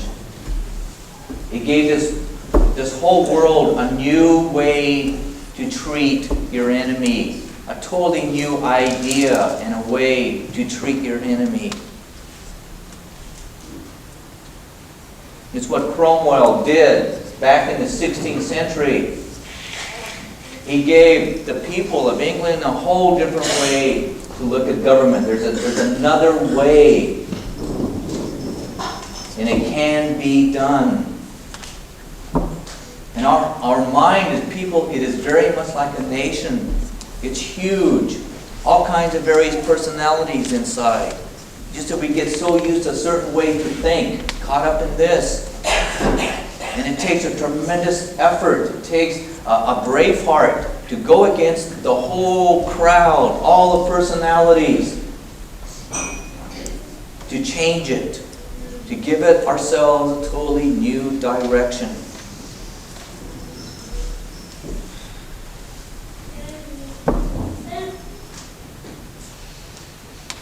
This is where the astronaut again comes in.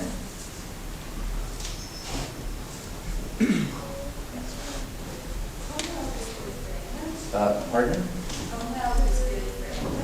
Yes. Cromwell was very good for England.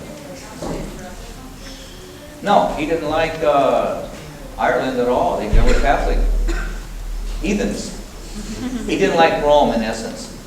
He didn't like Rome. Yeah.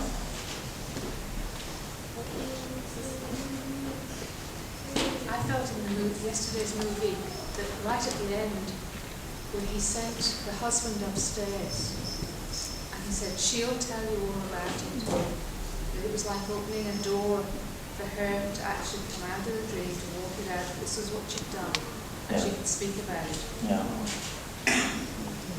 Yeah, he constantly did what he could do to help the people think about it, look at it very differently. But she was going to come to realize what she'd done Right. more deeply than she did in that moment that she would need. Isabella. Okay, let's take two minds. Let's take the adventurer and Isabella. Isabella's subconscious internal projector, what do you think was on it all the time?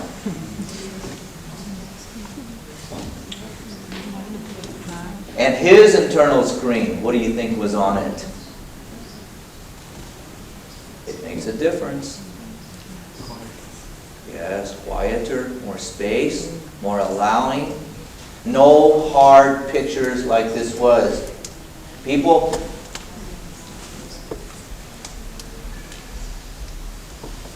we shut the curtains down.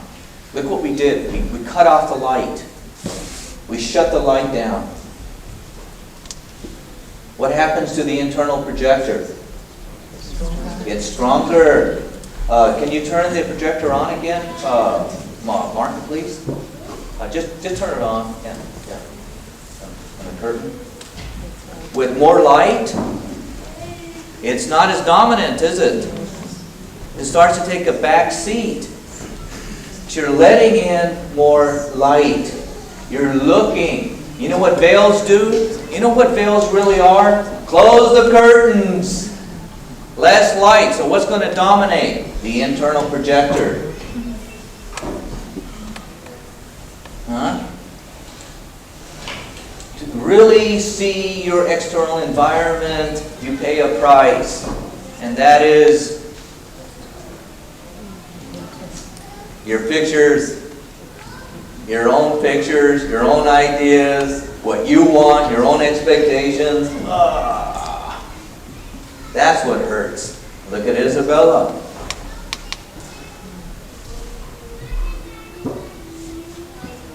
She was look what the cockroach did. The rat and the hole in the floor. He was willing to live with it.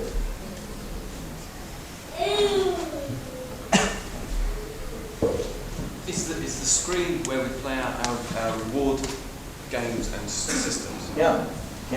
Again, people, you buy this. We all have bought this. We were taught this. This is where the reward system is constantly manufactured and manufactured and manufactured inside without really seeing what is really out here on the planet. Again, you take any someone in England who is in their 70s and 80s who lived through the war. Most of them, how are they going to look at the Germans? That's right. Understand, huh? It's a phenomenon. It's a phenomenon. Whoa, that's right.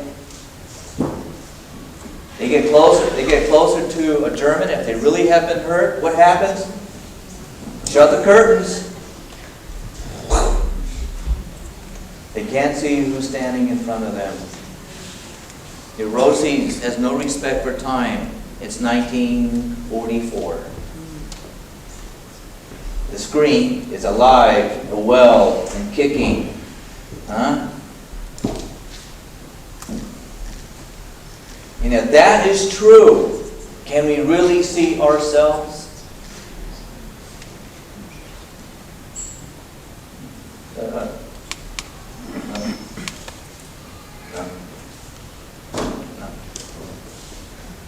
Nope. Yes.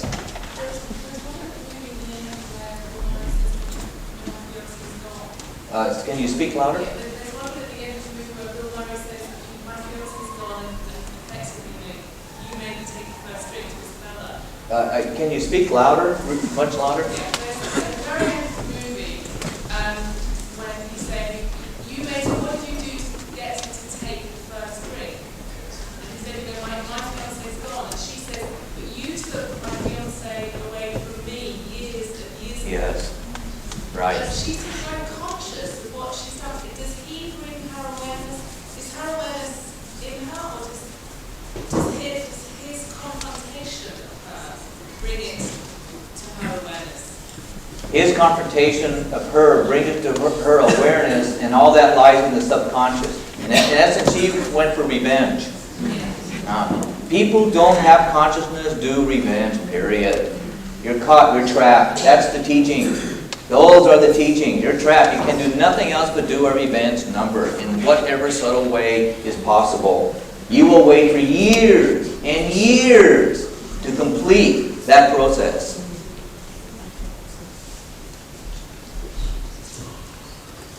Isabella had really a choice for a second. She just stopped. She saw something was going on, but she didn't see it. Yeah. She was speaking to Sophie. And then she just said, Yeah. And you notice Sophie, to get married or to pass away. Kind of like within a day or two. Huh? To live or to die. Our choice.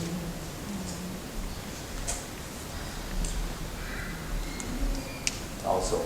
At the end of the film as well, he was left alone, wasn't he? He was left alone. Yeah. He was still there. He was still alone, and he still had to walk. Yeah. He still had to walk in. As you watch at the steps, as you got further up the steps that light as if It started the light what? Yeah. was still very much there, and then it was showing you the lights. Yeah. Yeah. Yeah. Even though you're looking at him from the back, you can see his face in his feet, isn't it? Yeah. Yeah. Going up the steps, more mature, harsh. When you said that the pictures being so strong, is that why the light has to come from outside, like in picture number 4? Yeah. Again, the light from above. See, our mind and our personality, since day one, there are only two light sources, internal and external. We have been disappointed for practically everything external, right? The light sources from externally, from other people, nation, war, history, friends, no friends anymore, huh? And then we get disappointed with our own dreams. Doesn't match out, my expectation didn't work out. And so, what are people? From both ends, both projectors have disappointed so many people, so then what happens? I don't want to come back. I don't like these projectors. I don't like the film. I don't like what's being shown. No hope. That means there's got to be more to life than what I have seen. What is this source? What is this light that is so invisible, so unreachable? And yet, we know it's there. We have the gut feeling it's there. The light from above with no causes behind it. Externally, nothing but causes this light coming in. Internally, nothing but causes. Causes. What did you say? A cause. What was that cause? Look at it, cause. Oh, there's a cause. Well, there's a cause. Question, answer, question, cause. What's underneath? Around. Look above. Another cause, another effect. Another hope, another letdown. You get up, you'll stand back down. Cause, effect, cause, effect. No wonder we get confused. That's not it. Just understand, that's all it is. It's cause and effect. The external projector is cause and effect, and the external and internal is designed to be with cause and effect, people, but that's not it. Who are you? Imagine to see the face of another human being with no causes. To see a storm with no causes. To feel a breeze with no causes. To hear a story with no causes. See a birth and one's dying with no causes. How would you see this world from there on? No causes. It is the light of spirit that is uncaused light. Maybe that's what they mean, that light is peace. I hope you find peace.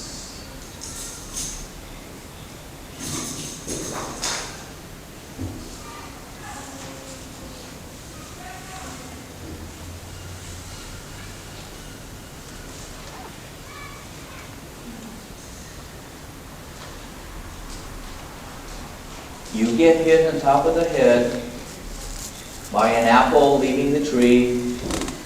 There's a reason for it. Cause that's what this world is, people. You have the wrong dream, the wrong hope. You're going to get hit on the head again. That's how it works. But when we have totally identified with this process, and we are this identification of this process, you're going to get hurt and disappointed.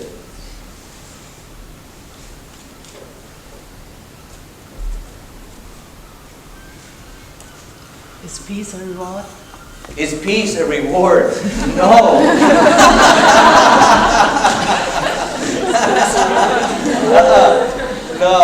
No.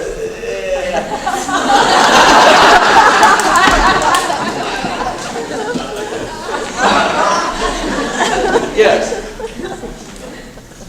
But I was just thinking was that rewards really, I find really difficult for me to get around, and I think that's just really deeply in there. Yeah. I was thinking that, Murray, in the end, was what he realized was that rather than looking for the satiation of reward and so on, is what he realized that somehow reward was a gift, it was being God, and the gift wasn't being God's, it was rewarding.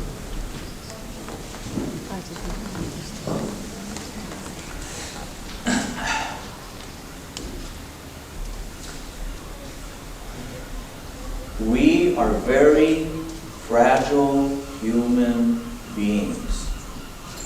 You know how easy it is to pass away, to die? Most of us should have died by the age of 10 with our climbing trees and running across streets. And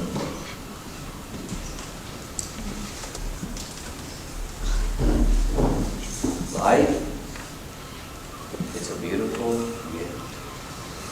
That's all it is. It's a wonderful gift to be alive. It's amazing.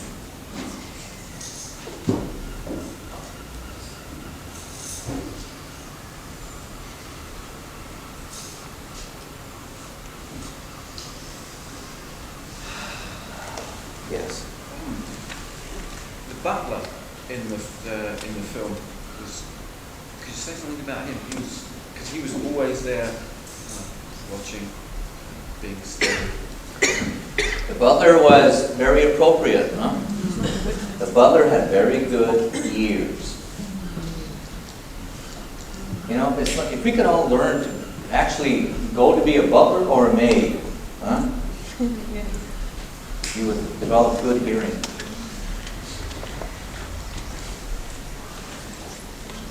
Yes. I expected at the end of the film he's going back to the mountains to get the... You expect him to go back to the Yes. mountains? Yeah. What did he do? He said, I go home.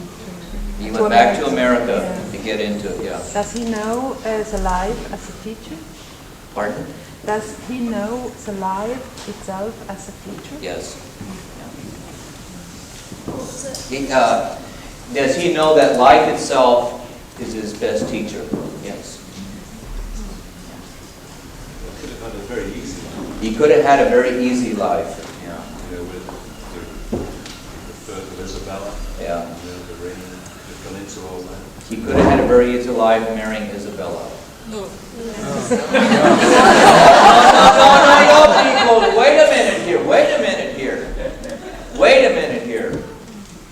How many of you really raised in that environment with all that money and all that good stuff? I know, you don't need it. But when it's there, you sell out. Yes, most of us would. Most of us would. Isabella was very painful to watch. And how many people are like Isabella in this world? When it kept flashing back to the scenes in America, it wasn't an easy life. They were having all the pain. Back in America, what he... When he was doing his adventure, in the film would go back to what was happening in the States. Yeah. It wasn't easy for people what they were going through. It wasn't easy. You mean the father dying and everything? Yeah. Oh, they get over that. Yes. Yeah, the final scene was going up the stairs. By the talk, he's skipping with the joy of life. Yeah. On the day that his fiance's throat slashed. Yeah. I didn't find that to be completely real. I didn't think he was happy. I didn't see him a happy person going up the stairs. Watch him up the stairs, it's the last few frames. Yeah. His body becomes more and more animated. Right. Until he's virtually skipping and embracing life and the joy of life. Yeah. Yeah. Well, I mean, that was a movie. I don't know why he did that. I can't really say, but it doesn't make you happy. It doesn't. Quieter, more respect, yes. Yeah, I see what you mean. No, Yeah, maybe it's the way I just saw it, but it was listening just in the closing frames of the movie. Yeah. There was one moment in where I felt a lack of reality. yeah, it could have been. He could have just lost his intent at the time. You know, it's over. Maybe he just had to go to the bathroom. God, I'm really happy. You never know. It was more like, you know when Mel Gibson in Braveheart, when his fiancée died, you know how you said it didn't go into the drama? Like I get so caught in the drama of it all. What they did, in not showing all the drama, they also didn't show this price to pay for consciousness. You know, they didn't go into all his grief and his pain, but it was like he knew he was alive. Okay, his fiancée had died, but he knew he was alive. You know, like, I don't know how else to say it. They didn't show him, he wasn't caught in that. That doesn't mean he wasn't grieving and he didn't feel pain. Right. But he wasn't caught in that. And the film, like you said, didn't show any of the drama. Mm-hmm. And the contrast when she lost her husband and the son. I don't... The other thing, when you go to watch this movie, imagine if we would have had an influence of our parents of this action, these kind of actions, how to treat situations. How would we be today? Huh? See what I mean? This influence of this upbringing, of this line of thinking and behavior, it would have a dramatic effect on us. But I didn't have any of this. My mother was like Isabella. A lot of our mothers were, and fathers.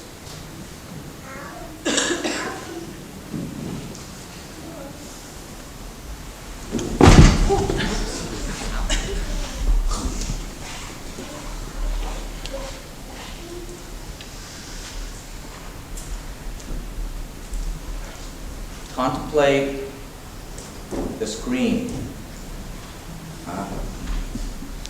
From a mechanical point of view, contemplate the two projectors. It's a phenomenon we're dealing with here.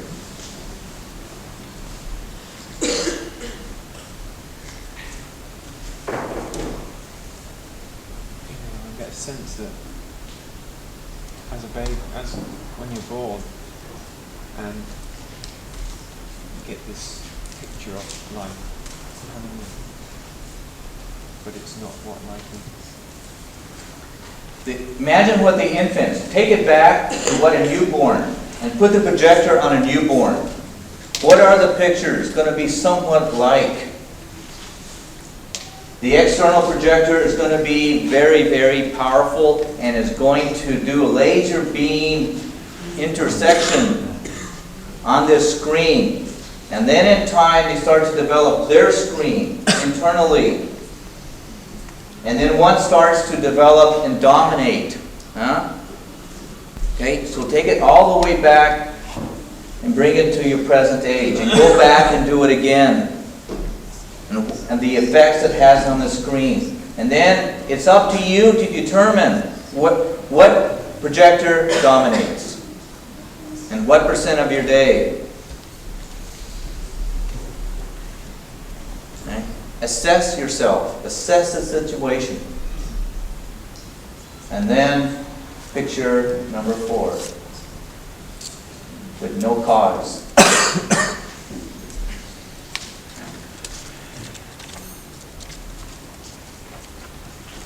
group of us went to dinner last night and the question arose about picture number 4 and whether people pop in and out of that place before they decide that they can stay there. Picture number 4, the question was, do people pop in and out of picture number 4 before they decide to stay there? I don't know what I mean by popping in and out. I gained a sense of it, but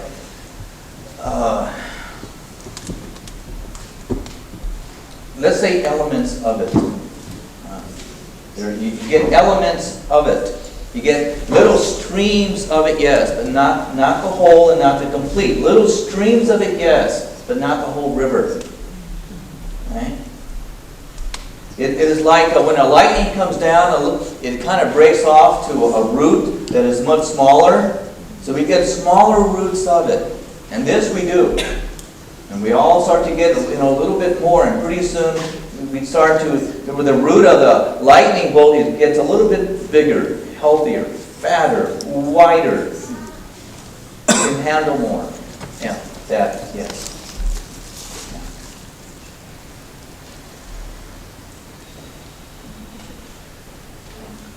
You said at the end of the film yesterday, a thought came to mind That there are no rehearsals. There are no rehearsals in life. Yeah. Hey. No rehearsals in life.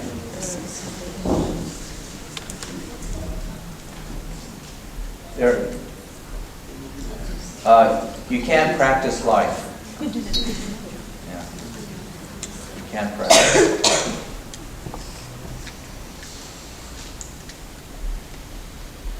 The one thing that in your quiet moments, don't do this at the office, don't do this in front of your family, is bless yourself.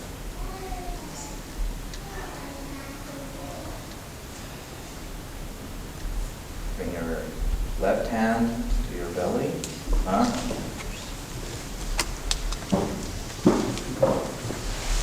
And you can't practice it. But when it happens,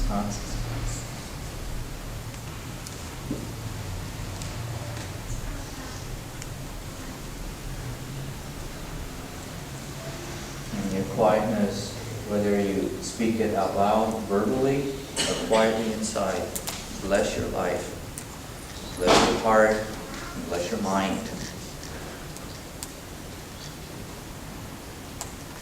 You may feel a little funny in the beginning, and you will. It's not a normal thing to do, but you're not normal people. Weird and bizarre, and it's my bad karma that I ended up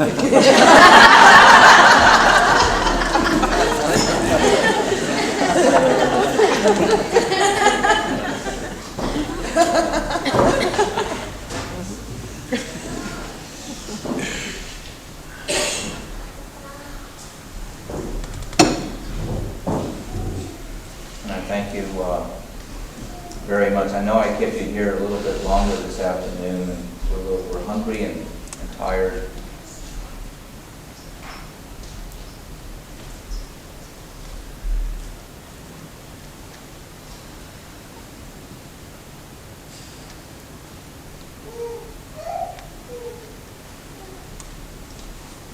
Nietzsche.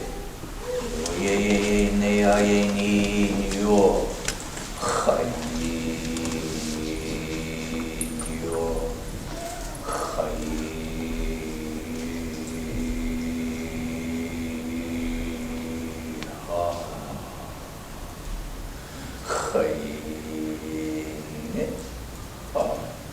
Peace to your minds.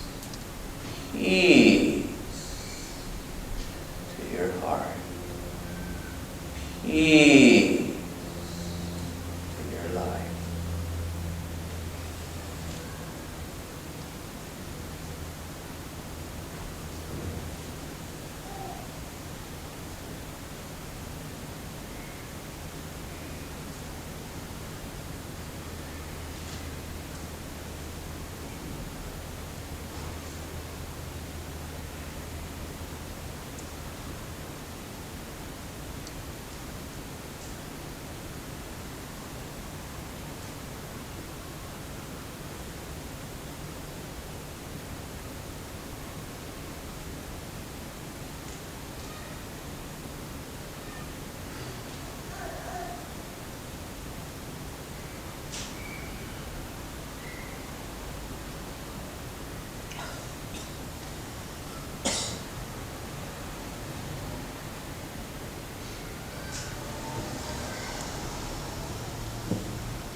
Peace to your mind.